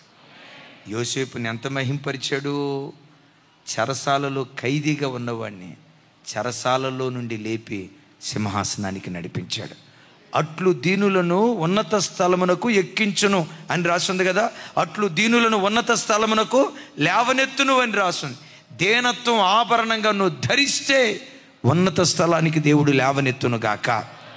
ఒకసారి నా వైపు చూడండి. క్రొత్త నిబంధనలో, అంటే కొత్త నిబంధనలో ఉన్న 27 పుస్తకాల్లో 100 మంది సేవకులు ఉన్నారు. ఈ 100 మంది సేవకులు బలంగా సేవ చేసిన ఆయన ఎవరు? భూలోకాన్ని తలకిందులు చేసింది ఎవరు? పెద్దగా చెప్పాలి. భూలోకాన్ని తలకిందులు చేసింది ఎవరు?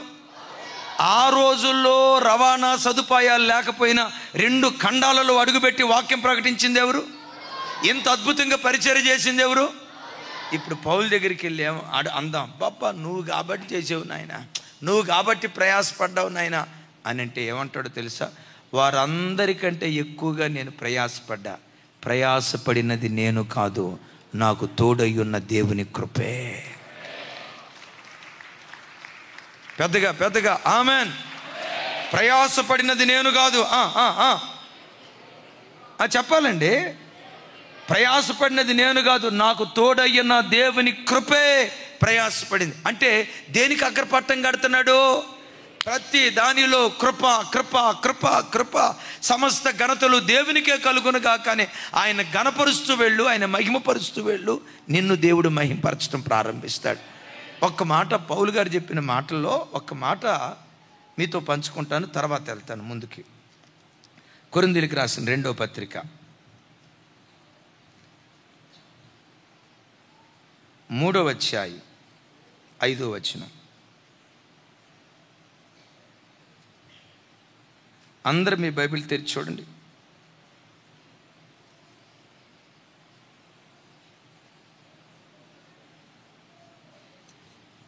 నాతో కలిసి, మా వలన ఏదైనా అయినట్టుగా ఆలోచించుటకు మా అంతటా మేమే సమర్థులమని కాదు, మా సామర్థ్యము దేవుని వలననే కలిగి ఉన్నది.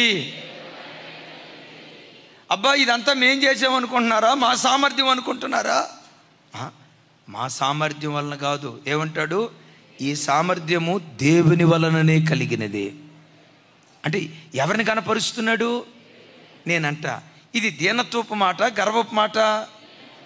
సాధ్యమైనంత వరకు నా ఇల్లు అని అనుకో, దేవుడు నాకు ఇచ్చిన ఇల్లు. నా పిల్లలు అందరు అన్నట్లు అనుకో, దేవుడు నాకు ఇచ్చిన పిల్లలు. నేను కష్టపడి చదువుకున్న ఉద్యోగం అని అనుకో, దేవుడు తన కృపను బట్టి నాకు ఇచ్చిన ఉద్యోగం. ఎప్పుడు ఆయనను మహిమపరుస్తూ ఉంటే దేవుడు మనలను మహిమపరచడం ప్రారంభిస్తాడు. దీనిని కుండే మొట్టమొదటి గుణం, దేవుని మీద ఆధారపడతాడు. దీనిని కుండే 2వ గుణం చెప్పండి, ఎవరిని తృణీకరిస్తూ మాట్లాడడం, ఎదుటివాడిని తనకంటే గొప్పగా ఎంచుతాడు. 3వది, దీనుడికుండే దివ్యమైన గుణం, డాంబికమైన మాటల వానికి ఎప్పుడు ఎవరిని మహింపరుస్తాడు? 4వది, ఇక్కడ మీరు ఎక్కువ దొరికిపోతారు. ఇప్పుడు నేను చెప్పబోయే చోట అబద్ధం ఆడొద్దు. మరలా నేను ఆత్మ ద్వారా ప్రేరేపించబడి చెప్తున్న మాట, 4వ దాని దగ్గర దొరికిపోతారు, ఎక్కువ శాతం దొరికిపోతారు.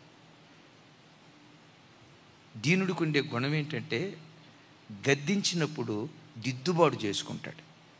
ముఖం మార్చడం. నన్ను అంటారా, నేను ఒక్కడనే చేశాను అట్ట, ఎంతమంది చేయలే, నన్ను అంటారా, నన్నే అంటారా. వింటున్నారు ఈ మాట? నేను చెప్పే తెలుగే కదా. నా వైపు చూడండి. దీనిలో ఉండే గుణం ఏంటంటే ఎవరైనా గద్దించినప్పుడు ముఖం మార్చడం. గద్దింపుని ఇష్టపడి దిద్దుబాటు చేసుకోవటానికి ప్రయత్నం చేస్తాడు దీన మనసు కలిగిన వాడు. అందరు నా వైపు చూడండి. అబద్ధం చెప్పారా? నా వైపు చూడాలి. సీరియస్గా చెప్తున్నా. సీరియస్గా కూడా నవ్వుతా చెప్తున్నాను, వినండి మాట. అబద్ధం ఆడారా బైబిల్లో? అననీయ సఫీరా ఏమైపోయారు? అట్ట మీరు గారు. అయితే ఒక మాట అడుగుతా, అబద్ధం ఆడకుండా చెప్పండి. ఎవరైనా మిమ్మల్ని గద్దించినప్పుడు, మీ భర్తే ఒక మాట అన్నాడు, సేవకులుగా మేమే ఒక మాట అన్నాం, మాకేం పని లేక కాదు, ఏదన్నా సంఘంలో తప్పు జరిగేటప్పుడు ఒక మాట అన్నాం, అబద్ధం ఆడకుండా చెప్పండి. ఎవరైనా మిమ్మల్ని గద్దించినప్పుడు ఆ గద్దింపును నవ్వుతో స్వీకరించారా, ముఖం మార్చుకున్నారా? అబద్ధం ఆడకుండా చెప్పండి. అన్నయ్య నేను నవ్వుతో గద్దింపుని స్వీకరించాను అన్న వాళ్ళు చేతులు ఎత్తండి. నాయన ఉన్నాడమ్మా, నాయన ఉన్నాడా? నాయన్ని పంపిస్తేవా ఇంకేం గద్దింపు? రైట్. ఓ అన్న నీకు టన్నులు టన్నులు కోపమాయా, మన సెల్ ఫోన్ పగలగొట్టలేదా? అక్క వీడియో పంపించింది నాకు, కూర్చో. డాక్టర్ గారు మంచివాడు, చాలా మంచివాడు అన్న, భలే ప్రార్థన పరుడు. సరే మరలా అడుగుతా, సరే ఇందాక దానికి చేతులు ఎత్తలేదు కదా అన్నయ్య, ఎవరైనా నన్ను పొగిడితే మాత్రం రైట్ అనుకుంటా, కానీ ఎవడైనా నా తప్పు చెప్తే టచ్ స్క్రీన్ రంగులు మారిపోయినట్లుగా నా ముఖం కూడా మారిపోయింది అన్నయ్య, నా జీవితంలో చాలాసార్లు ఇలా జరిగింది అన్నయ్య అన్న వాళ్ళు చేతులు ఎత్తండి. మీరు చేతులు ఎత్తలేదంటే మీ అంత పాపాత్ములు భూమి మీద లేరు. అంటే ఇప్పుడు మీకు గర్వం ఉన్నట్ట లేనట్ట? అందుకే కృప దర్శించట్లా, అందుకే కృప దర్శించట్లా. నేను ఇందాక చెప్పే కదా, ప్రతి ఒక్కడిక్కడ దొరికిపోతాడు, ప్రతి ఒక్కడిక్కడ దొరికిపోతాడు.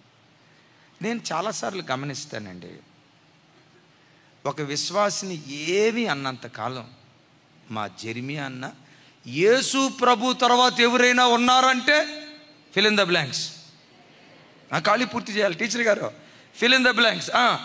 యేసు ప్రభు తర్వాత, పౌలు తర్వాత అలాంటి సేవకులు ఎవరైనా ఉన్నారంటే ఎప్పుడు ఏమి అన్నంతసేపు. విశ్వాసులు మీలో కూడా చాలామందిలో గమనించానండి, నేను ఎక్కడో బయటికి వెళ్ళినా, ఉపవాస ప్రార్థనలు దిద్దుబాటు జరగాల.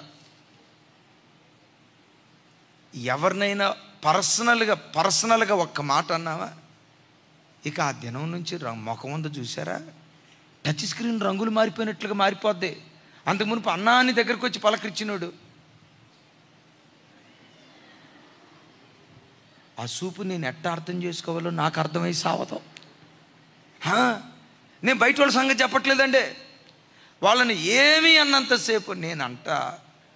ఎందుకు ఇప్పుడైతే అసలు వ్యక్తిగతంగా ఎవరిని గద్దించట్లా, టైం లేక కానీ ఈ లైవ్ పరిచర్య కానీ ఎందుకైనా. నేను వ్యక్తిగతంగా మిమ్మల్ని గద్దించానంటే మీరు మనసులో బాధపడతారని మాకు తెలీదా, నొచ్చుకుంటారని తెలీదా? అయినా ఎందుకు పర్సనల్గా కూడా గద్దిస్తాం? ఎందుకో చెప్పమంటారా? మీ ఆత్మల విషయమై రేపు దేవుని దగ్గర మేము లెక్క చెప్పాలి. అరే బాబు, నీకు నీ మందిరానికి నీకు ఆత్మనిచ్చా, అటు తాగుపోతాడు నీకు తెలుసు కదా, ఎందుకు గద్దించలా? ఆ అమ్మాయి అత్తకు ముద్ద అన్నం పెట్టదట కదా, తెలుసు కదా, ఎందుకు నువ్వు గద్దించలా? ఆ అత్త కోడలు నోటుకొచ్చినట్టు అంటదట కదా, నీకు తెలుసు కదా, ఎందుకు గద్దించలా? అదిగో పలానా అబ్బాయి దారి తప్పి ప్రవర్తిస్తున్నాడట కదా, నీకు తెలిసి కూడా ఎందుకు గద్దించలా? గద్దించకపోతే మీ ఆత్మల విషయమై రేపు దేవుని ఎదుట నేను ఉత్తరవాదిని అయిపోతాను. మీ దగ్గర దశంభాగాలు తీసుకొని ప్రాపర్టీలు సంపాదించడానికి కాదు సంఘాన్ని కట్టేది, ప్రాపర్టీలు సంపాదించడానికి కాదు సంఘాలు నిర్మాణం చేసేది. సంఘ నిర్మాణం వెనుకున్న రహస్యం ఏంటో తెలుసా? మిమ్మల్ని పెండ్లి కుమార్తెగా యేసయ్య ఎదుట నిలవబెట్టాలి, వాక్యంతో చెక్కాలి. వింటున్నారా? వాక్యంతో చెక్కాలి. లోపభూయిష్టమైన కార్యక్రమాలు ఏమున్నాయో వాక్యమనే శుద్ధిని తీసుకొని ఒక్కొక్క వ్యక్తిని చెప్పుకుంటూ వెళ్ళాలి. ఇది మా పని. మీరిచ్చే దశంభాగాలతో పొలాలు కొనటం, మీరిచ్చే దశంభాగాలతో బిల్డింగులు కట్టడం, మీరిచ్చే దశంభాగాలతో మేము కోట్లకు పడగెత్తటం కాదు. దేవుడు మాకిచ్చిన మొట్టమొదటి అద్భుతమైన ప్రధాన బాధ్యత సంఘాన్ని పెండ్లి కుమార్తెగా యేసయ్య ఎదుట నిలవబెట్టాలి. కానీ మన టైప్ ఏంటో తెలుసా? ఆదామా పండు తిన్నావా అంటే ఏమన్నాడు తెలుసా? నేను తింటాం తర్వాత సార్, ముందు నీ మ్యానుఫ్యాక్చరింగ్లోనే ప్రాబ్లం ఉంది. అర్థమైనట్లేదు కొంతమందికి. నీ మ్యానుఫ్యాక్చరింగ్లోనే ప్రాబ్లం ఉంది. నీ మ్యానుఫ్యాక్చరింగ్లోనే ప్రాబ్లం ఉంది. నా మ్యానుఫ్యాక్చరింగ్లో ప్రాబ్లం ఉందా? అదే నువ్వు తయారు చేసి ఇచ్చేవే అవమ్మ. ఆమె తినమంటే తిన్నా. ఆమె తినమందనంటే తప్పెవరిది? ఆమెదే. ఆమె ఎందుకు తప్పు చేసింది? నువ్వు సరిగ్గా తయారు చేయలేదు కాబట్టి. తప్పేదన్నా ఉంటే నీది, ఆ తర్వాత తప్పేదన్నా ఉంటే అవమది, ఆ తర్వాత నీది. నేను మాత్రం స్వయాన యేసు ప్రభుకు తమ్ముణ్ణి, గాబ్రియల్ దూతకు అన్నని. చూసారా? ఇదే స్పిరిట్ ఉంటుంది, ఇదే స్పిరిట్ ఉంటుంది. మీ అత్త మిమ్మల్ని ఏమన్నంతసేపు అత్తయ్య గారు అత్తయ్య గారు అత్తయ్య గారు తాగుతారు అత్తయ్య గారు ఏమన్నంతసేపు ఒక మాట అన్ని వారం రోజులు ఉపవాసం పెట్టకపోతే నన్ను అడగండి. అదేరా గర్వం తల్లి, అదే గర్వం. గర్వం అంటే ఇంకోటి లేదు. తప్పు చెప్తే దిద్దుబాటు చేసుకోవటానికి ఇష్టపడని వాడు గర్విష్ఠుడు. నా తప్పు అంటాడా అని నువ్వు మనసులో అనుకున్నావంటే దాని అర్థం ఏంటి? గర్విష్ఠుడివి. అందుకే కృప దూరం అవుతుంది. నా ప్రార్థన కృప కాదు, కృప వెంబడి కృప కాదు, మీ తండ్రిగా కోరుకుంటున్న అంతులేని దేవుని కృప, కొలతలేని దేవుని కృప, కొలతలేని దేవుని కృప ఒక్కొక్క బిడ్డ మీద నా దేవుడు కుమ్మరించునుగాక. చప్పట్లు కొడుతూ ప్రభు వారికి స్తోత్రాలు చేద్దాం.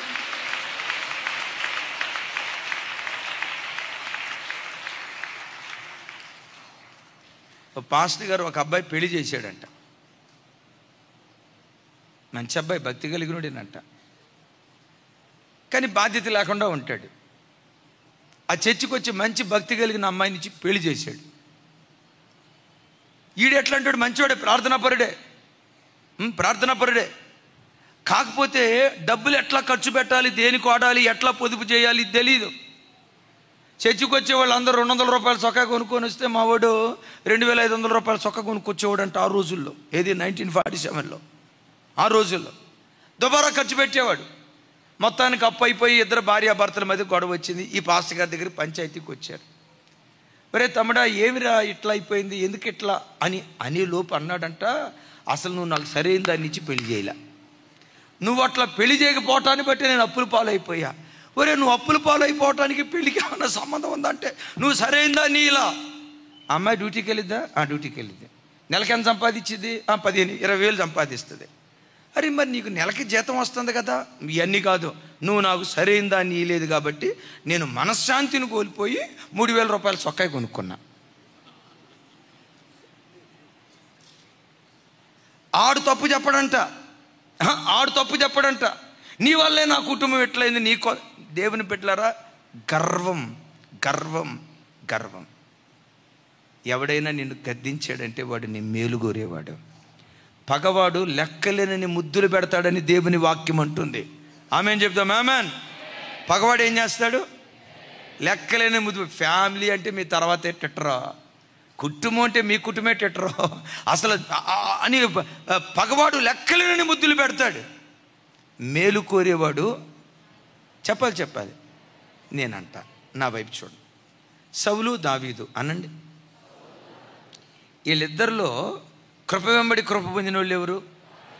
వీళ్ళిద్దరిలో కృప పొందిన వాళ్ళు ఎవరు? దొరికిపోయారు. నేను అనే మాట ఏంటంటే వీళ్ళిద్దరిలో కృప పొందిన వాళ్ళు ఎవరు?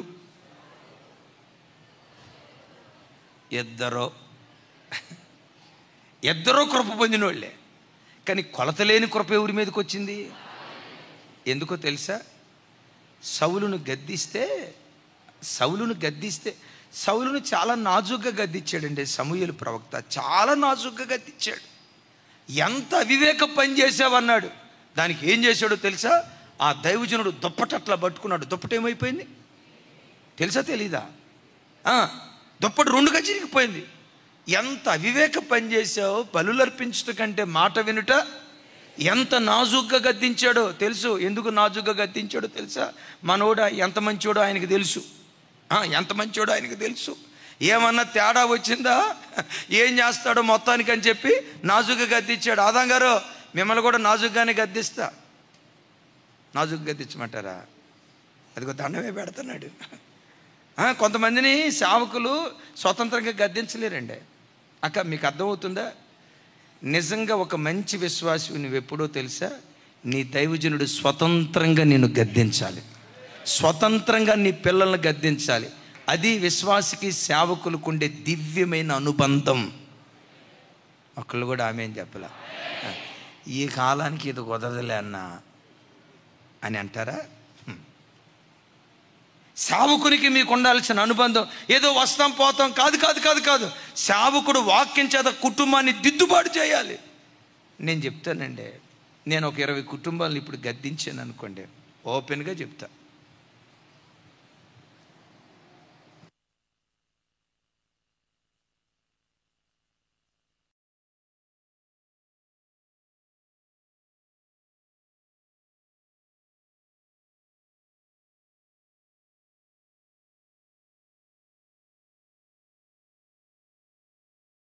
ఒకవేళ దానిలో నీ కుటుంబం ఉందేమో, ఒకవేళ దానిలో నీ కుటుంబం ఉందేమో, నీ కుటుంబం ఉందేమో. ఇదే గర్వం, ఇదే గర్వం, ఇదే గర్వం. నా ప్రార్థన, ఇప్పుడు సేవకుల పిల్లలు కూడా ఉన్నారు, సేవకుల పిల్లలు కూడా ఉన్నారు. రాజును ఏమన్నంతకాలం రాజు యేసు ప్రభుకు తమ్ముడు స్వయాన. ఒకరోజు సికింద్రాబాద్ తీసుకెళ్ళి, రాజా ఇక్కడ నుంచి కారు మీద వెళ్ళి ఒక మాట అన్న, రాజా ఇక్కడ నుంచి నడుచుకుంటూ పో అన్న. కారు మీద పోదా ఉన్నప్పుడు భలే ఉన్నాడు. రాజా అబద్ధం చెప్పు, అవునా కదా, ముఖం మాడిందా లేదా, అబద్ధం చెప్పు, ఎంత యథార్థంగా చెప్తున్నాడు చూడండి. ఊరక రాజా ఇక్కడ నుంచి నడుచుకుంటా పో అన్నా. అసలు ఎన్ని రంగులు మారిపోయినాయో, నాకు ఆ ఫేస్ ఇప్పటికీ ముద్ర. నువ్వు దీనురాలివైతే, కొలతలేని దీనురాలివైతే కొలతలేని కృప కుమ్మరిస్తాడు, కొలతలేని కృప కుమ్మరిస్తాడు. లోయ గుమ్మం నిలవబెట్టినట్లుగా దీనత్వంతో ఉన్న కుటుంబాలను దేవుడు నిలవబెట్టడం ప్రారంభిస్తాడు. పదే పదే అడుగుదాం, ప్రభా నన్ను దీనునిగా మార్చయ్యా, ప్రభా నన్ను దీనునిగా మార్చయ్యా. దీనుడు ఎప్పుడు గద్దింపును స్వీకరిస్తాడు. బైబిల్లో రాయబడిన మాట ఏంటో తెలుసా? సామెతల గ్రంథంలో ఒక మాట రాసింది, అది చదివి 5వ విషయానికి వెళ్తాను.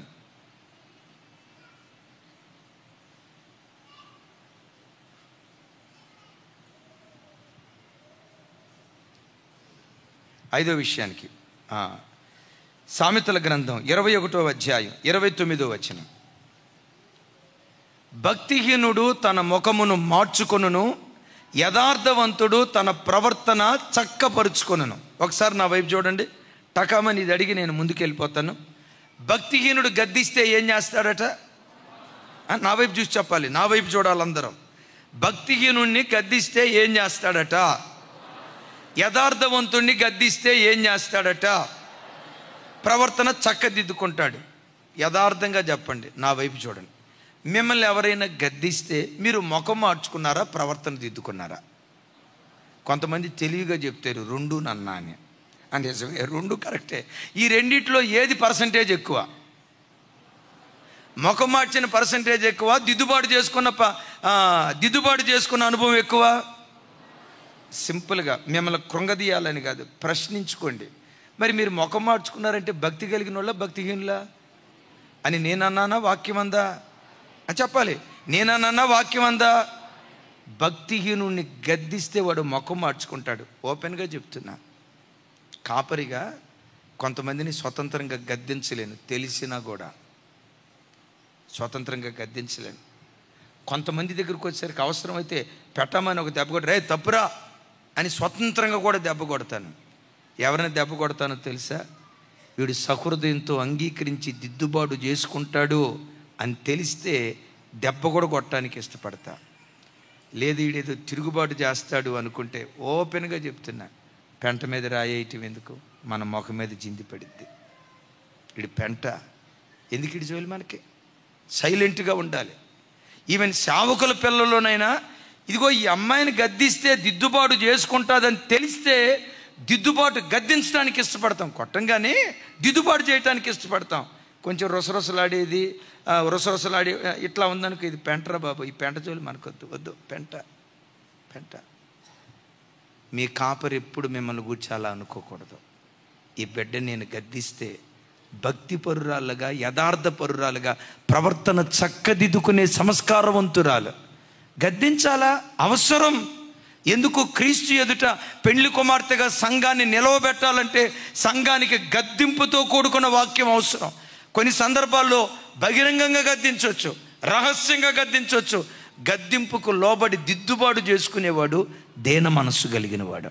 అలాంటి దీన మనస్సు దేవుడు మనకు అనుగ్రహించునుగాక. చప్పలు కొడుతూ దేవునికి స్తోత్రాలు చెప్దాం.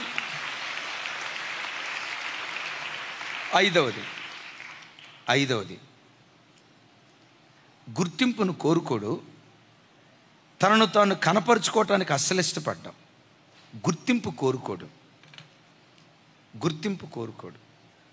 బిడ్డలారా, సహజంగా మనిషికి ఎంతో కొంత గుర్తింపు కావాలని కోరుకుంటాడు. కొన్ని సందర్భాల్లో పాత విశ్వాసులకి, నాకు సంఘంలో గుర్తింపేది, మేము ఇన్ని సంవత్సరాల నుంచి వస్తున్నాం, మాకు ఐడెంటిఫికేషన్ ఏది, నాకు గుర్తింపు లేదు అని నువ్వు అన్నావంటే ఎక్కడో గర్వపు మనసు నీలో పనిచేస్తుంది అని గ్రహించు. దేవా, ఇక్కడ ఎవ్వరూ మహింపరచబడకూడదు, యేసయ్య ఒక్కడే మహింపరచబడాలి, యేసయ్య ఒక్కడే కనపరచబడాలి. పెద్దగా చెప్దాం, యేసయ్యకి మహిమ కలుగును గాక. ఎప్పుడు సంఘానికి వచ్చే బిడ్డలు, దేవుని బిడ్డలు ఎంత దీనమైన పని చేయటానికని ఇష్టపడతాడు దీనుడు, ఎంత దీనమైన పని చేయటానికని ఇష్టపడతాడు. ఎట్ దట్ సేమ్ టైం ఎంత పని చేసినా గుర్తింపు మాత్రం పొర్రపాటును కోరుకోడు.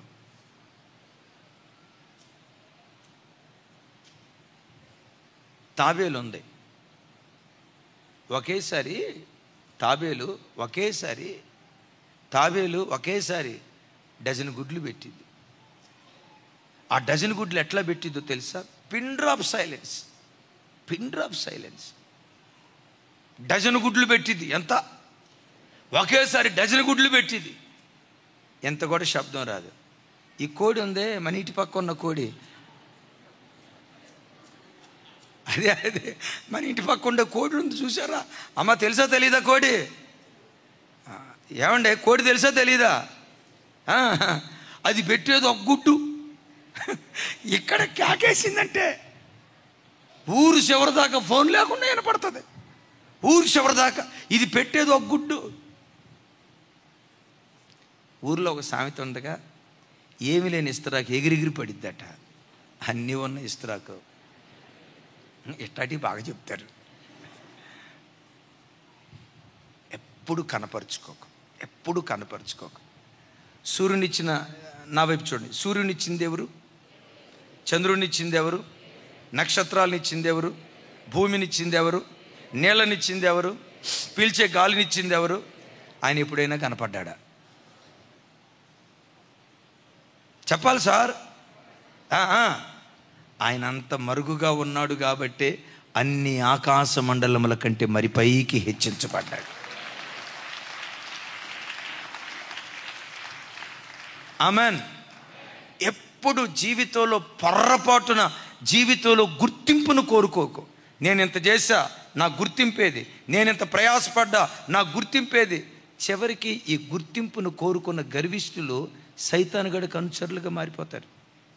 సైతానుగాడు పరలోకాన్ని పాడు చేయడానికి ఎట్లా ప్రయత్నం చేశాడో, సంఘంలో మాకు గుర్తింపేది, ఇన్ని సంవత్సరాలు బట్టి వస్తున్నాం, మాకు గుర్తింపేది, ఇట్లా మాట్లాడుకుని గుసగుసలాడుకుని ఒక బ్యాచ్ ఉంటుంది. వీళ్ళంతా లూసిఫర్ లాగా మారిపోతారు. ఈ లూసిఫర్ లాగా మారిపోయి పరలోకం ఎప్పటికీ ఎన్నటికీ ఎవరి చేత కదల్చబడదు.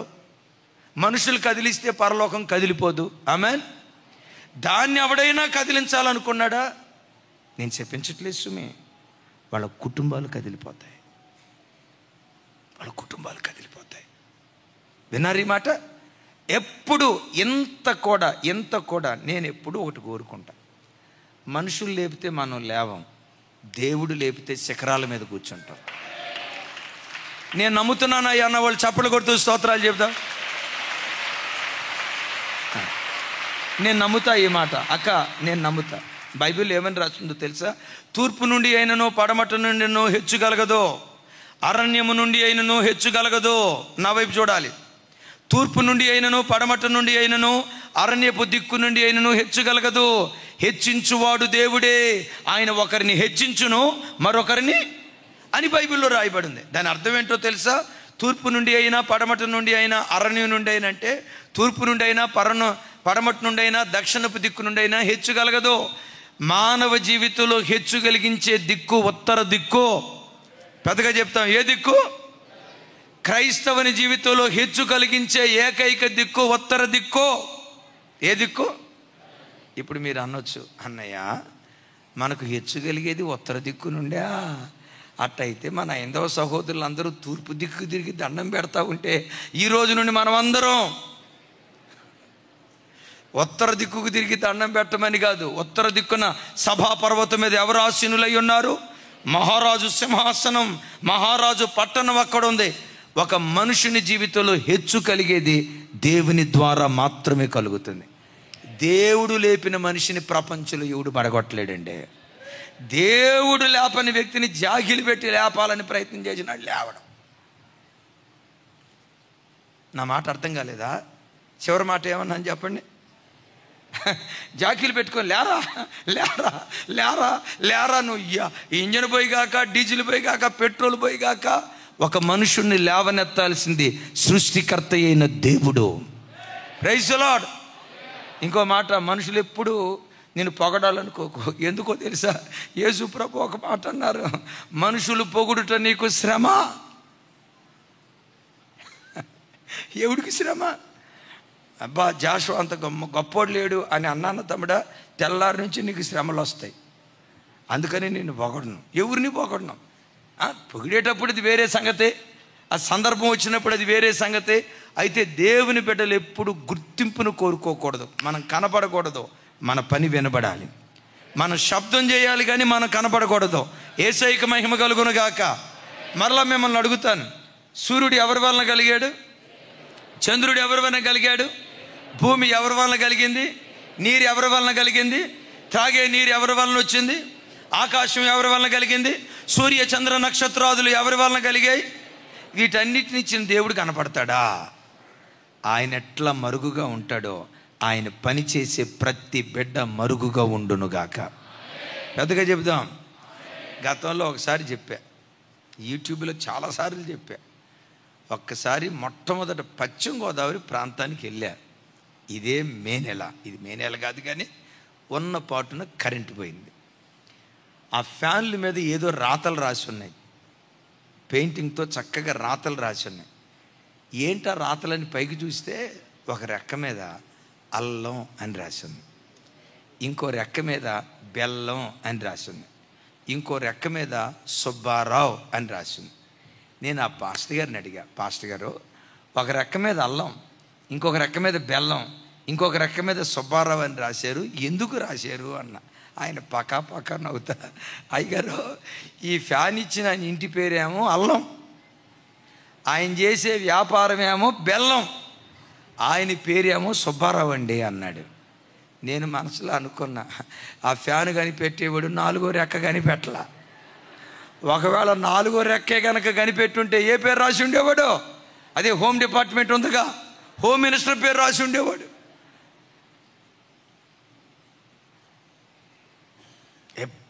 ఎప్పుడు కుడి చేతితో చేసింది ఎడం చేతికి తెలియదు. నన్ను ఎవరైనా ఎక్కడికన్నా వెళ్తే చెప్తా.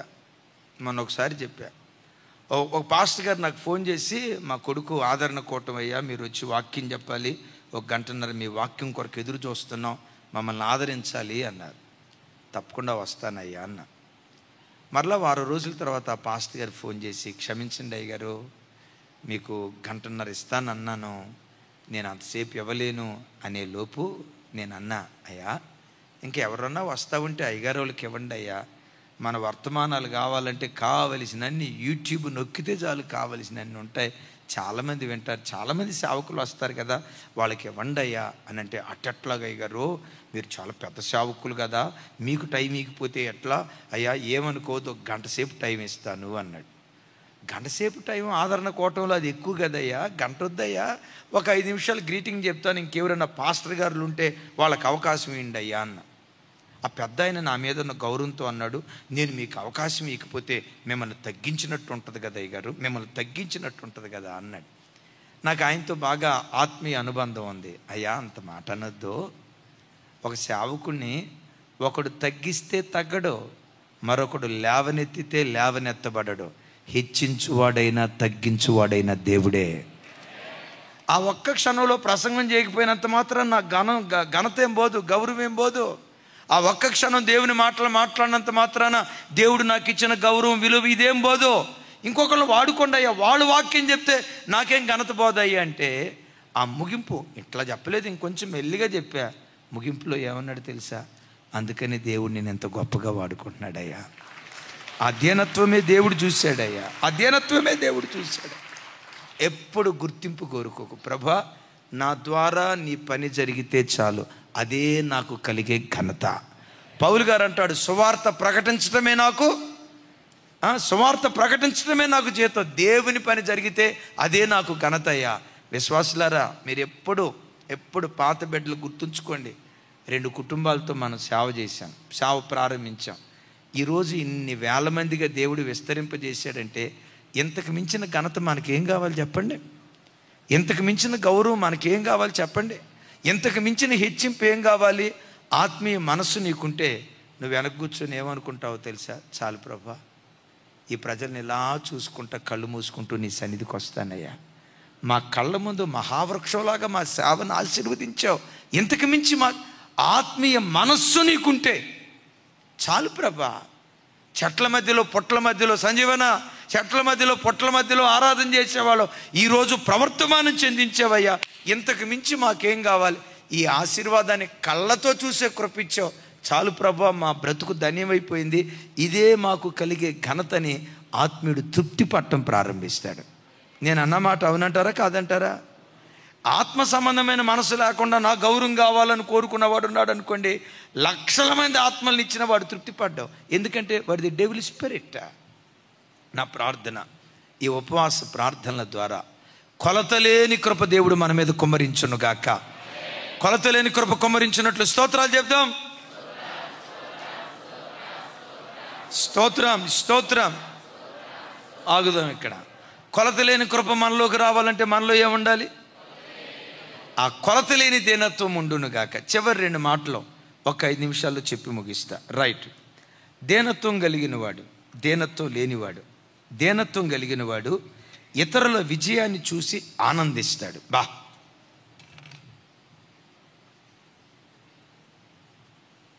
ఒకసారి చెప్పండి ఈ మాట. ఇతరుల విజయాలను చూసి ఆనందిస్తూ ఉంటాడు. దీనత్వం లేనివాడు ఇతరుల విజయాలను చూసి లోలోపట అసూయపడతాడు. ఒకసారి మీరు కూర్చొని ఆలోచించండి. మీరు దీనత్వంతో ఉన్నారు, నేను లేరు అని అనను. ఆ దీనత్వంతో పాటు ఎంతో కొంత అహంభావ మనసు ఒకవేళ మిమ్మల్ని ఏలుబడి చేస్తా ఉందేమో, ఆ మట్టిని తొలగించుకొని లోతైన అనుభవానికి మనం వెళుదుంగాక. దీనత్వం కలిగిన వాడు ఇతరుల విజయాలను చూసి ఆనందిస్తాడు. 7 అంతస్తుల భవంతి ఎవరైనా కట్టారనుకోండి, ఏ మంచి దేవుడు చూశాడు, దేవా బిడ్డని ఇంకా ఆశీర్వదించు, నీ నామఘనత కొరకు ఇంకా ఆశీర్వదించు అని తృప్తి పడ్డావు అనుకో, నువ్వు దీనురాలివి. దావీదుకు 10,000 కొలది, సౌలుకు 1000 కొలది అని పాట పాడారు. నేను చాలాసార్లు చెప్పా, ఎన్నిసార్లు చెప్పినా దాని ఏమంటారు, దాని రసం, దాని మాధుర్యం తగ్గదు. ఆ పాటలు పాడే అక్కోళ్ళు చాలా మంచోళ్ళు. ఆమెన్. ఏం చెప్పాను? ఆ పాటలు పాడి అక్కోళ్ళు చాలా మంచోళ్ళు. ఎంత మంచోళ్ళు కాకపోతే యుద్ధం చేయకపోయినా సౌలుకు 1000 కొలది అన్నారు అనలేదా? 40 రోజులు కాజు తిన్నాడు, పిస్తా తిన్నాడు, ఇంకేమండి ఎగ్ పఫ్ తిన్నాడు, ఇంకా ఏమంటే బిర్యానీలన్నీ తిన్నాడు. కుండీలు ఖాళీ అయిపోయినాయి. ఎందుకంటే యుద్ధం చేయాలంటే బలం ఉండాలి కదా అని కండలు పెంచడానికి కొండలు తిన్నాడు. విన్నారా? కండలు పెంచడానికి కొండలు తిన్నాడు. ఒక్కడ కత్తి పట్టుకోవాలా. అలాంటిది తెగించి ప్రాణానికి తెగించాడు. చావో రేవో తేల్చుకొని యుద్ధం చేయాలని చెప్పి ప్రాణానికి తెగించి యుద్ధం చేసి గొలియాతు గడు తలకాయ తీసుకొని మొత్తం విజయోత్సవంతో ఊరేగుతా యెరూషలేముకి వస్తూ ఉంటే, ఆ ఊరోళ్ళు ఆ అక్కోళ్ళు నిజంగా మీకులాగా మంచివాళ్ళమ్మా. వాళ్ళు ఏమన్నారు తెలుసా? దావీదుకు 10,000 కొలది, సౌలుకు 1000 కొలది. ఈ పాట సహేతుకమా కాదా? న్యాయబద్ధమా కాదా? ఆ పాటలు పాడే గుంపులో గనక బ్రదరు నేనుంటే ఆ 1000 సౌలుకి ఇచ్చేదాన్ని కాదు. పొర్రపాటున సౌలు పేరే ఎత్తేవాడిని కాదు. ఏమంటే కొండలు తిని కండలు పెంచేవాడు మనకెందుకంటే, తెగించి దేవుని కొరకు నిలవబడేవాడు కావాలా. ఆమేన్. ఇదంతా చేసింది ఎవరు? ఒకవేళ నేను పాడాల్సి వస్తే ఆ 11,000 దావీదుకే ఇచ్చేవాడిని. ఆమేన్. పెద్దగా చెప్పండి సార్. ఎప్పుడైతే దావీదుకు 10,000 అన్నారో నాట నుండి విషపు చూపు నిలిపాడు. విషపు చూపు నిలిపాడంటే గర్వపు మనసు ఉన్నట్లా, దీనత్వం ఉన్నట్లా? గర్వపు మనసు ఉన్నట్లా, దీనత్వం ఉన్నట్లా? ఎప్పుడైనా ఎదుటివారి ఆశీర్వాదాన్ని చూసి మనస్సులో నువ్వు అసూయ పడ్డావు అంటే అది గర్వానికి సంకేతం. ప్రభా, దావీదు యోగ్యుడయ్యా, యోగ్యుడు ప్రాణానికి తెగించి శబ్దం చేశాడయ్యా, 10,000 కాదు నా 1000 కూడా తీసేసుకోమను అని అనేవాడే లేదా? ఎందుకనలా? మీరు చూడండి, ఎప్పుడైనా ఇక్కడ పిల్లల ప్రసంగం చేస్తూ ఉంటే, రాత్రి జార్జ్ అన్న ప్రసంగం చేశాడు, భలే అసలు ఆ మాట ఎంత బాగుందంటే, అబ్రహాం ఇక్కడుండి పో అన్నాడంట, దేవుడు అక్కడుండి. ఎంత బాగుంది. ఇన్నిసార్లు బైబిల్ చదివా, నాకు ఎప్పుడు ఆలోచనే రాలా. ఎక్కడుండి పో అన్నాడట, అక్కడుండి అంటే మన ఆది ఆయనే. ఆ మాట చెప్పేటప్పుడు చెప్పమంటారా, నా ఛాతీ 150 ఇంచులు పెరిగింది. నా బిడ్డ అంతా చక్కటి వాక్యం చెప్పాడు. మీరు నేను విన్నారా లేదా? మరి ఈయన కూడా అంటే ఆలస్యం అయిపోయిందా? ఉపవాస ప్రార్థన ఈరోజు సెలవు దినం కదా, మళ్ళీ ఇంకో రోజు ఎప్పుడు దొరుకుతారు? మీరు దొరకరుగా. కడగాల్సింది, ఉతకాల్సింది, పెట్టాల్సింది శ్రేష్టమైన భోజనం ఈ 4 రోజుల్లో అయిపోద్ది అంతే. ఆమెన్. నాకు ఎట్లా అనిపించిందో తెలుసా? ఇప్పుడు షారోన్ ఉన్నాడు, ఎక్కడున్నాడు? కాలేబు ఎక్కడున్నాడు? ఆడి సేవకు రాక మునుపు 120 కిలోలు ఉన్నాడు. ఇప్పుడు 70కి వచ్చాడమ్మా పాపం. వాళ్ళ అమ్మ ఎక్కడుందో. మన పాట పాడాడు, నాకు ఎట్టుందో తెలుసా? అరే వీడికి మాటలు రావు అనుకున్నానే, రాగం తీసి పాడాడు. నేను అప్పుడే రెడీ అవుతా ఉన్నాను, ఎవర్రా పాట పాడుతుంది నాకు అక్కడ ఫెయిత్ అక్కడ అడుగుదామంటే, ఇది నొక్కుదామంటే, ఎవరు పాడుతున్నారో చూద్దామంటే నాకు అర్థం కాదు. వీళ్ళు ఎంత మంచివాళ్ళు అంటే, వీళ్ళు షూట్ చేసేటప్పుడు ఎవరిని చేస్తారో తెలుసా? మరి అదేం విచిత్రం, వాళ్ళు చూపించేవాళ్ళు కూడా వాళ్ళనే చూపిస్తారు. మరి అదేమో అర్థం కాదు. సరే ఎవరు పాట పాడుతున్నారని చూద్దామంటే కనపట్లా.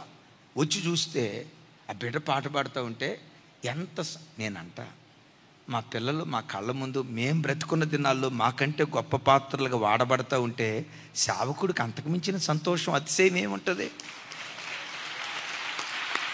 ఆగండి ఎక్కడ ఇది అందరికి ఉండదు. గర్విష్ఠుడు ఉంటాడు చూసారా? ఇప్పుడు ఆడపిల్లలు ఉన్నారు, ఎవరైనా చక్కగా ఆడపిల్ల పాడింది అనుకో, పాటలు పాడే సేవకురాలు మన సంఘానికి వచ్చింది, ఇంకేం కావాలి? చక్కటి వాక్యం చెప్పే సేవకులు మన దగ్గరికి వచ్చారు, అబ్బా రాగల దినాల్లో మన సేవ. ఈ విశాలమైన దృక్పథం కలిగినోడు ఎంతమంది పాటగాళ్ళు ఉన్నారంటే, ఎంతమంది వాయిద్యకారులు ఉన్నారంటే, ఎంతమంది వర్తమానికులు ఉన్నారంటే, రాగల దినాల్లో సేవ ప్రపంచంలాగా విస్తరించబోతుంది అని అతిశయపడతారు.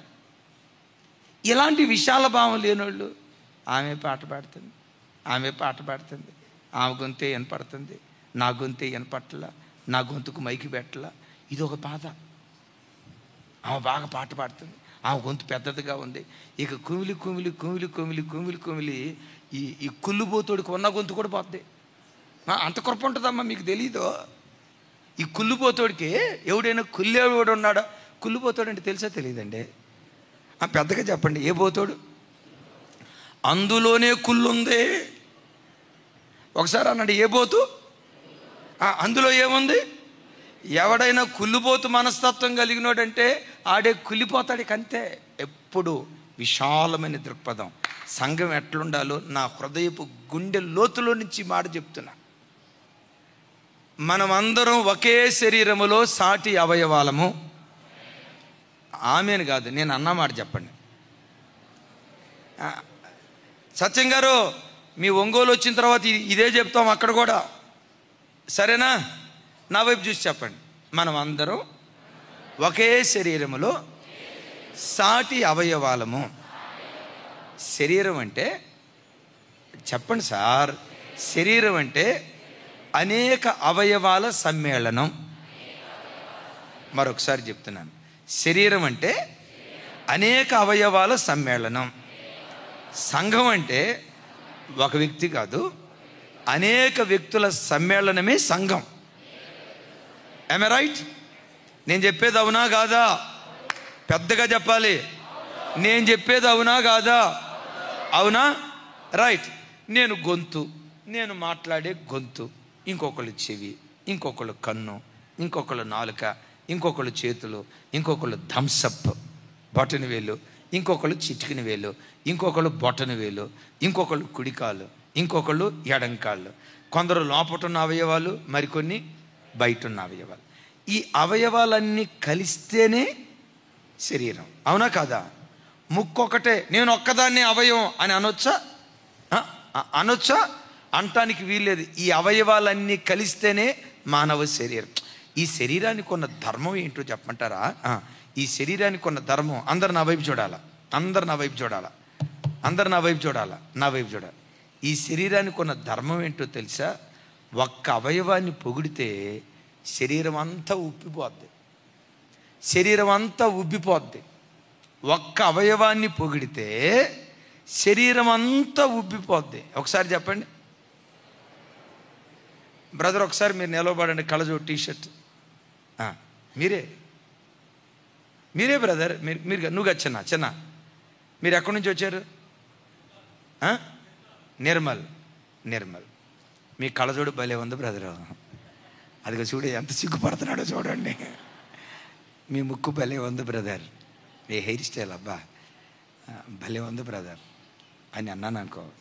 మీ ముక్కు బాగుంది అని అన్నాను అనుకోండి, పొగిడింది దేన్ని?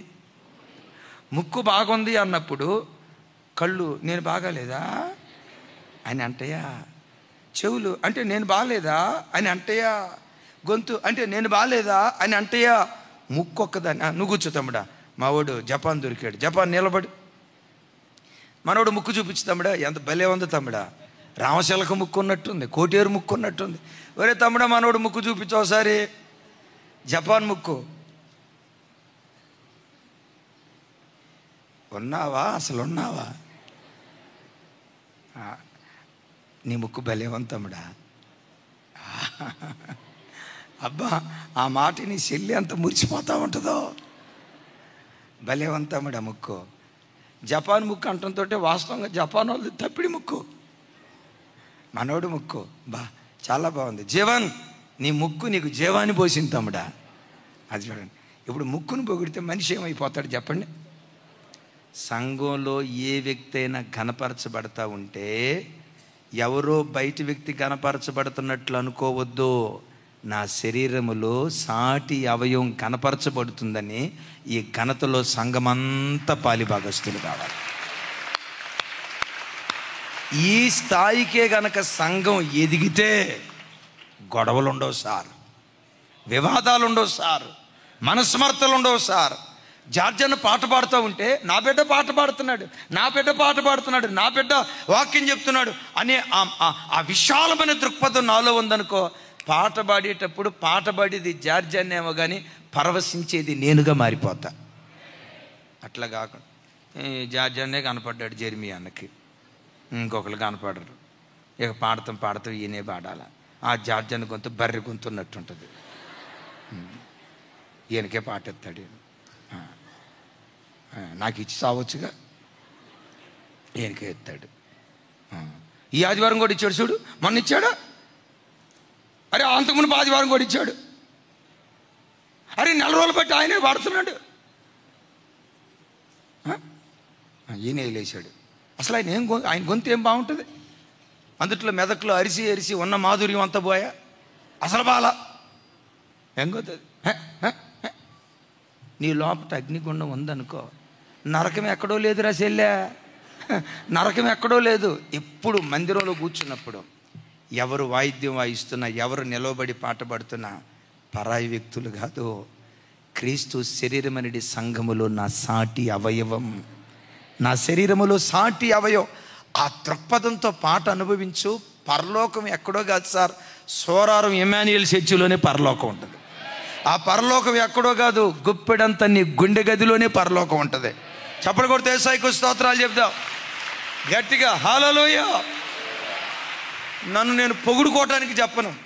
ఇక్కడ తాగుబోతో నిలబడి పాట పాడినా ఆడిని చూడండి. నేను ఒకవేళ తాగుబోతూ ఆయన నిలబడాక నాకు ఫేవరెట్ సాంగ్స్ కొన్ని ఉన్నాయి. సిలువే నా శరణాయునురా, ఆ పాట ఎత్తాడు ఇంక అప్పుడు మందు వాసన వచ్చిన నా కాడు మందు జోలు ఎందుకు, అతని నోట నుంచి వచ్చే నా దేవుని పాట నాకు కావాలి. అనుభవిస్తా, ఏడుస్తా, గంతులేసేదైతే గంతులేస్తా. నా యేసురాజా పాట ఉంది. ఆరణ్యయాత్రలోన నా అతికాంక్షణీయుడు. ఆ పదం రావటంతో నన్ను నేను ఎట్లా ఊహించుకుంటానో తెలుసా? హాగర్ అట్లా ఆనుకుందో లేదో కానీ నా ప్రభు నా ప్రక్కన నిలవబడ్డట్లు నీ మీద అనుకుంటున్నానయ్యా, నీ మీద అనుకుంటున్నా. అంత లోతు వెళ్తా. ఏ పదం నేను నూటికి దేవుని కృపను బట్టి పెదాలతో పలకనం. ఏ పాట పాడినా గుండె లోతుల్లో నుంచి ఉంది కదా ఒక పాట, నా దీపమును వెలిగించువాడు,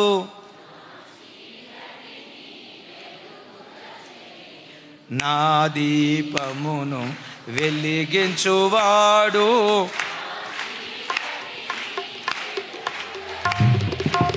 ఆమేన్. అప్పుడు ఎక్కడికి వెళ్ళిపోతాను తెలుసా? 1995 సంవత్సరానికి పోతా. 95 సంవత్సరం ఒంటరిగా ఈ పట్టణంలో అడుగుపెట్టా. మా నాన్న నెలకొచ్చి 500 పంపించేవాడు. 6 పిల్లలు, 500 పంపించేవాడు.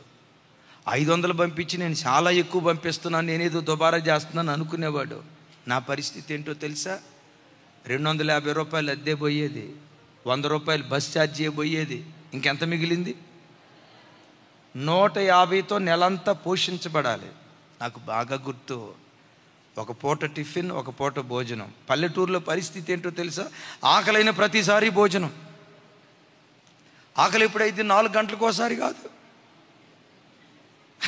4 గంటలకోసారి కాదు, రోజుకొచ్చి 5 సార్లు 4 సార్లు తిన్న జ్ఞాపకాలు. అంత కడుపు నిండా పేకల దాకా తిన్న పరిస్థితిలో ఒకేసారి హైదరాబాద్ వచ్చి మొత్తం అన్నం దొరక్క ఎంత అల్లాడిపోయేవాడినో. ఒక్కొక్కసారి ఒక్కపూటే భోజనం చేసేవాళ్ళు. కాచిగూడ చౌరస్తా దగ్గర శ్రీదేవి హోటల్ అని ఒకటి ఉండేది, ప్లేటు భోజనం. ఆ ప్లేటు భోజనంలో ఉన్న మహత్యం ఏంటంటే అన్నం మాత్రం కొలత ప్రకారం ఇస్తారు, కూర మాత్రం మీ ఇష్టం వచ్చినంత అనేవాళ్ళు. మేము ప్లేటు భోజనం తీసుకొని ప్రతాపం అంతా కూరల మీద చూపించేవాళ్ళు.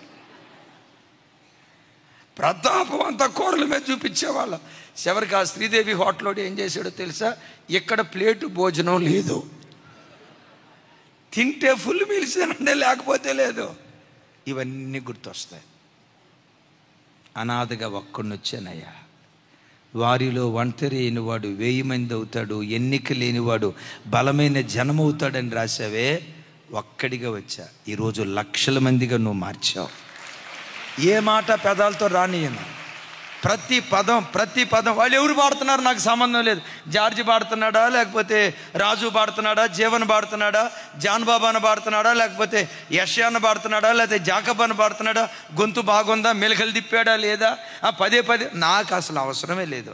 ఆ బిడ్డ నోటు నుంచి వచ్చి నా దేవుని పాట. ఆమేన్. సంఘం ఎప్పుడు ఎలా ఉండాలంటే ఘనతలో పాలిభాగస్తులయ్యేంత అంతస్తుకి ఎదగాలి. చప్పట్లు కొడితే యేసయ్యకు స్తోత్రాలు చెప్తా. ఆమెన్. జార్జన్ గొంతు బాగుంటుందా, బాగుంటుందా, చాలా బాగుంటుందా? జార్జన్న నీ గొంతు సూపర్ అన్న అని అన్నావు అనుకోండి, పొగిడింది దేన్ని? గొంతు ఒక్కదాన్ని పొగిడితే మనిషి అంతా ఏమైపోతాడు? గొంతును పొగిడితే నాలుక పాడింది ఎవర్రా? నేను కాదా? నాలుగును కూర్చోడు ఒక్క మాట అల్లా. పెదాలు శ్రావ్యంగా బయటకు రావడానికి సహకరించింది ఎవరు? పెదాలు నేను మూసేటప్పుడు మూసా, తెరిచేటప్పుడు తెరిచా. పెదాలను కూర్చోడు ఒక్క మాట అల్లా. ఇప్పుడు పాట చదివేటట్టుగా చేసింది కళ్ళు కదా. కళ్ళను కూర్చాడు పొగళ్ళ. కళ్ళు పొగడకుండా, నాలుగు పొగడకుండా, పెదాలు పొగడకుండా, చేతులు పొగడకుండా, కాళ్ళు పొగడకుండా ఆ గొంతు నొక్కను పాడాడు. నేను అలిగా అని అంటదా? ఒక్క అవయవం పొగిడితే శరీరం అంతా ఉప్పొంగుతుంది. సంఘం ఏ స్థాయికి రావాలో తెలుసా? సంఘంలో ఎవరైనా ఘనపరచబడతా ఉంటే ఆ ఘనతలో సంఘమంతా పాలిభాగస్తులు కావాలి. ఆగుదాం, ఇక లాస్ట్ పాయింట్కి వెళ్తాను. రైట్, ఇక్కడ ఆగుతా. అనయ్య నేను పరిపూర్ణంగా అట్లా సంతోషించాను అనయ్య, ఎవరు కనపరచబడ్డా నా సంఘంలో సాటి అవయం కనపరచబడిందని నేను సంతోషపడ్డానన్నా అని అంటారా? అప్పుడప్పుడు మనసులో కొంచెం పురుగు తిరిగిందన్నా అని అంటారా? ఈ రెండిట్లో దేనికి ఎక్కువ ఓటు? నేను తెలుగులోనే అడిగినట్టున్నాను ఈ ప్రశ్న. ఈ రెండిట్లో దేనికి ఓటేస్తారు? నిజం చెప్పమంటారా? రెండో దానికే కాస్త ఎక్కువ. యేసు నామం పేరిట ఈ ఉపవాస ప్రార్థనల ద్వారా ఇలాంటి దరిద్రాలన్నీ సిలువ వేయబడును గాక. అంతులేని కృప దేవుడు మన మీద కుమ్మరించును గాక. ఎంత కృప, ఎంత కృప, కొలతలేని కృప. ఎంత కృప? ఆ కొలతలేని కృప మనం పొందుకోవాలంటే ఏం చేయాలి? కొలతలేని దీనత్వం, కొలతలేని దీనత్వం. ఎంత లోయ ఉంటుందో అన్ని నీళ్లు పడతాయి. ఎంత దీనుడు అవుతావో అంత కృప సంపాదించుకుంటావు. ఆఖరి మాట, రైట్, దీనుడు దేవుని చిత్తానికి తల వంచుతాడు. That's it. దీనుడు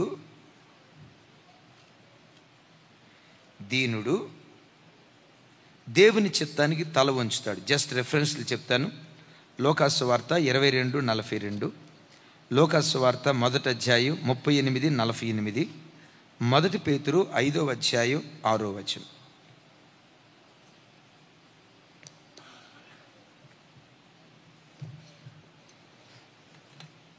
దీనుడు ఎలా ఉంటాడు? దేవుని చిత్తానికి తల వంచుతాడు. అమ్మా నువ్వు గర్భవతి, నీ కడుపున కుమారుడు పుడతాడు. అయ్యా నేను పురుషుణ్ణి ఎరుగుని దాన్నే. లేదు, దేవుడు ఇలా ఆజ్ఞ ఇచ్చాడు. ఆ తల్లి చివరికి ఏమంటుందో తెలుసా? నీ చిత్తమే నా జీవితంలో సిద్ధించునుగాక. వివాహం కాకమునుపు ఇలా పిల్లలు పుడితే నాకు అవమానం వస్తుంది. ఒక యవన బిడ్డగా వివాహం చేసుకోవటం ఒక కలే, నేను ఎట్లా చేసేదయ్యా అని మొదట్లో అన్నా, ఇది దేవుని చిత్తం అని అంటంతో ఆ తల్లి ఏమంటుందో తెలుసా? దేవుని చిత్తమే సిద్ధించునుగాక, ప్రభు మాట చొప్పున నాకు. బిడ్డలారా, దీనుడికుండే గుణం నా వైపు చూడండి. దేవుని సన్నిధిలో నాకు ఇది కావాలయ్యా అని అడగటం పొర్రపాటున తప్పే కాదు. అడగటం నీ పని, ఇవ్వటం ఇవ్వకపోవటం న్యాయ నిర్ణీత దేవుని చేతిలో. నువ్వు అడిగింది దేవుడు ఇవ్వలా, నువ్వు అడగంది దేవుడు ఇచ్చాడు. ఆయన ఏది ఇచ్చాడో ఆ చిత్తానికి తల వంచటమే దేన మనస్సు. ఆయన చిత్తానికి తల వంచటమే దేన మనస్సు. ఓ తండ్రి జస్ట్ 2 days బ్యాక్ నా దగ్గరికి వచ్చాడు. అన్నయ్య మొదట కుమార్తె పుట్టింది, దేవుడు చక్కటి కుమార్తెనిచ్చాడు, చాలా సంతోషించాను. గర్భవతి అయింది మొదలుకొని రెండోసారి. దేవా ఈసారి చెప్పండి, ఈసారి తర్వాత మాట చెప్పండి. అదిగో చూసారా, ఈసారి మగబిడ్డ మగబిడ్డ మగబిడ్డ మగబిడ్డ మగబిడ్డ. ఎందుకంటే చచ్చిపోయేటప్పుడు గంజిపోయేటానికంట. ఆడు పేక బిజికి సంపకపోతే మేలు. మగబిడ్డ మగబిడ్డ మగబిడ్డ అడగటం తప్పని కాదు నేను అనేది. మగబిడ్డ మగబిడ్డ మగబిడ్డ అని అడిగానయ్యా. దేవుడు రెండవ పర్యాయం కూడా ఆయన మహా గొప్ప కృపను బట్టి ఆడబిడ్డనిచ్చాడు. మరి ఆడబిడ్డనిస్తే ఏం చేసావు తమ్ముడా? ఏమన్నాడు తెలుసా? మగబిడ్డ కోసం ఎంత పట్టుదలతో ప్రార్థన చేశానో, ఆడబిడ్డ పుట్టిందన్నప్పుడు అంత సంతోషంగా బహుమానాన్ని నేను స్వీకరించానన్నా. మనస్సులో ఎంత కూడా దేవుని మీద నేను ఆయాసపడలా. ప్రభా నేను ప్రార్థన చేసిందేంటి, నువ్వు నాకు ఇచ్చిందేంటి, నేను అడిగిందేంటి, మీరు నాకు దయచేసిందేంటి, ఎంత కూడా మనసులో నేను ఆయాసపడలా. మీ చిత్తమే సిద్ధించునుగా. కానీ ఇచ్చిన బిడ్డలను బట్టి దేవుని స్తుతించా. యేసయ్యకి మహిమ కలుగునుగాక. పెద్దగా చెప్దాం, యేసయ్యకి మహిమ కలుగునుగాక. ఏమన్నాడట? ఆడపిల్ల పుట్టింది అంటంతో ఏం చేశాడట? ఎంత పట్టుదలతో ప్రార్థన చేశాడో అంత సంతోషంగా ఆ బహుమానాన్ని స్వీకరించానన్నా.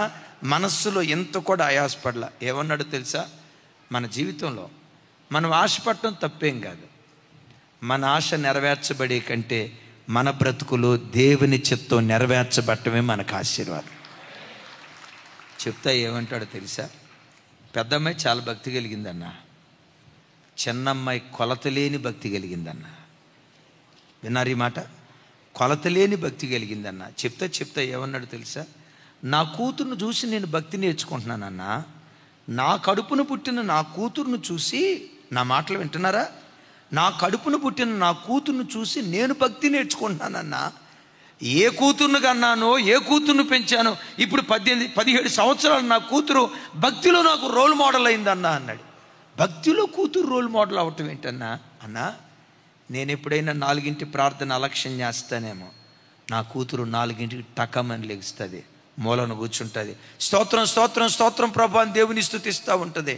ఆ బిడ్డ కంఠధ్వని ఎప్పుడైతే నా చెవులకు వినబడిందో, నీ కూతురే లేచి ప్రార్థన చేస్తూ ఉంటే నువ్వెందుకు చెయ్యవు? నా మనస్సాక్షి నన్ను గద్దిస్తుందన్నా. ఆ కూతురు అక్కడ ప్రార్థన చేస్తుంది, నేను లేస్తాను, చెల్లిని లేపుతాను, అంటే భార్యను లేపుతాను, అక్కను లేపుతాను.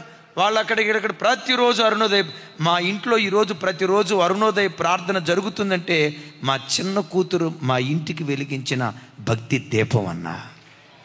ఎప్పుడైనా కొన్నిసార్లు నేను అంటా, అబ్బా ఈరోజు అలసిపోయావులే అన్న అంటారు, కానీ కుటుంబ ప్రార్థన చేసుకోమని. అలసిపోయాం కదా, ఈ రోజుకి ఏం చేసుకోవద్దులే అని అనుకుంటా ఇంటికి వస్తా.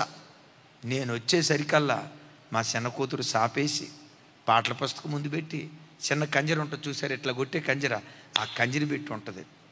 నేను అలసిపోయాను రా అంటంతో, డాడీ ఒక్క 5 నిమిషాలు డాడీ అన్నే వాక్యం చెప్తారు. మన జీవన తొలి సంధ్య దేవునితో ఆరంభం కావాలి, మలి సంధ్య దేవునితో ముగించబడాలని చెప్తారు కదా.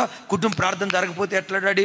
ఎక్కువసేపు కాదు డాడీ, ఒక్క 5 నిమిషాలు ప్రార్థనలో 5 నిమిషాల్లో ముగించుకుందామని చెప్పి ఆ కూతురుని బ్రతిమలాడతాడు. ప్రార్థనలో కూర్చొని కూతురికి చెప్పాల్సింది నేను, నా కూతురుతో నేను చెప్పించుకోవటం వచ్చి 5 నిమిషాలు కాదురా, అర్ధ గంటకు తగ్గకూడదు అని స్నానం చేసుకొని ప్రార్థనలో వచ్చి కూర్చుంటానన్నా. లాస్ట్ ప్రార్థన మా కూతురుదన్నా, చిన్న కూతురుదన్నా. మీకు అర్థమైంది? లాస్ట్ ప్రార్థన మా చిన్న కూతురుదన్నా. మా ప్రార్థన 10 నిమిషాలు, పెద్ద అమ్మాయిది ఇంకా పొదుపు 5 నిమిషాలు, మా ఆవిడ ప్రార్థన 15 నిమిషాలు. చిన్న కూతురు ప్రార్థన ఎత్తుకుందంటే అన్న వందే భారత్ ఎక్స్ప్రెస్ అన్నా, స్టాపులు చాలా తక్కువ అన్నా. స్టార్ట్ చేసిందంటే గంట, అర్ధ గంట ఆవలించిన వదిలిపెట్టదన్నా, మధ్యలో ఆపేస్తుందని ఆమెన్ అంట. ఆమెన్ అంటే ఆ పిల్ల ఏమనుకుంటుందో తెలుసా? నేను బాగా ప్రార్థన చేస్తున్నాను అనుకుంటా, ఇంకెక్కువసేపు చేయమంటున్నాడని చెప్పి ఆ బొగ్గింజను, ఆ బొగ్గే ట్రైన్లో బొగ్గేస్తే ఇంకా మండుతా పోతున్నట్లుగా ఆమెన్ అనేదేమో నా భావంలో ఆపమని, ఆ అమ్మాయి భావంలో ఇంకా పెంచమని. నా కూతురు నా రోల్ మోడల్. ముగింపులో ఏమన్నాడు తెలుసా? యెహోవా ఉత్తమమైన దాన్ని అనుగ్రహిస్తాడు. నేను కోరుకునేది ఉత్తమమైనది కాకపోవచ్చేమో కానీ, నేను ఆశపడింది ఉత్తమమైనది కాకపోవచ్చేమో కానీ, నా దేవుడు నాకు ఇచ్చింది ఏదైనా ది బెస్ట్. ఇవి దీనులకు ఉండే లక్షణాలు. ఎన్ని లక్షణాలు? ఈ 7 మాటలు గుండెల్లో ఉంచుకొని రోజు రోజుకు కొలతేలినంత దీనులుగా మారిపోదాం. ఉన్నత స్థలంలో కూర్చునే కృప దేవుడిచ్చునుగాక. ఆ ఉన్నత స్థలం ఏదో తెలుసా? పరలోక రాజ్యమే. ఆయన రాజ్యంలో కూర్చునే ధన్యత దేవుడు మనకిచ్చునుగాక.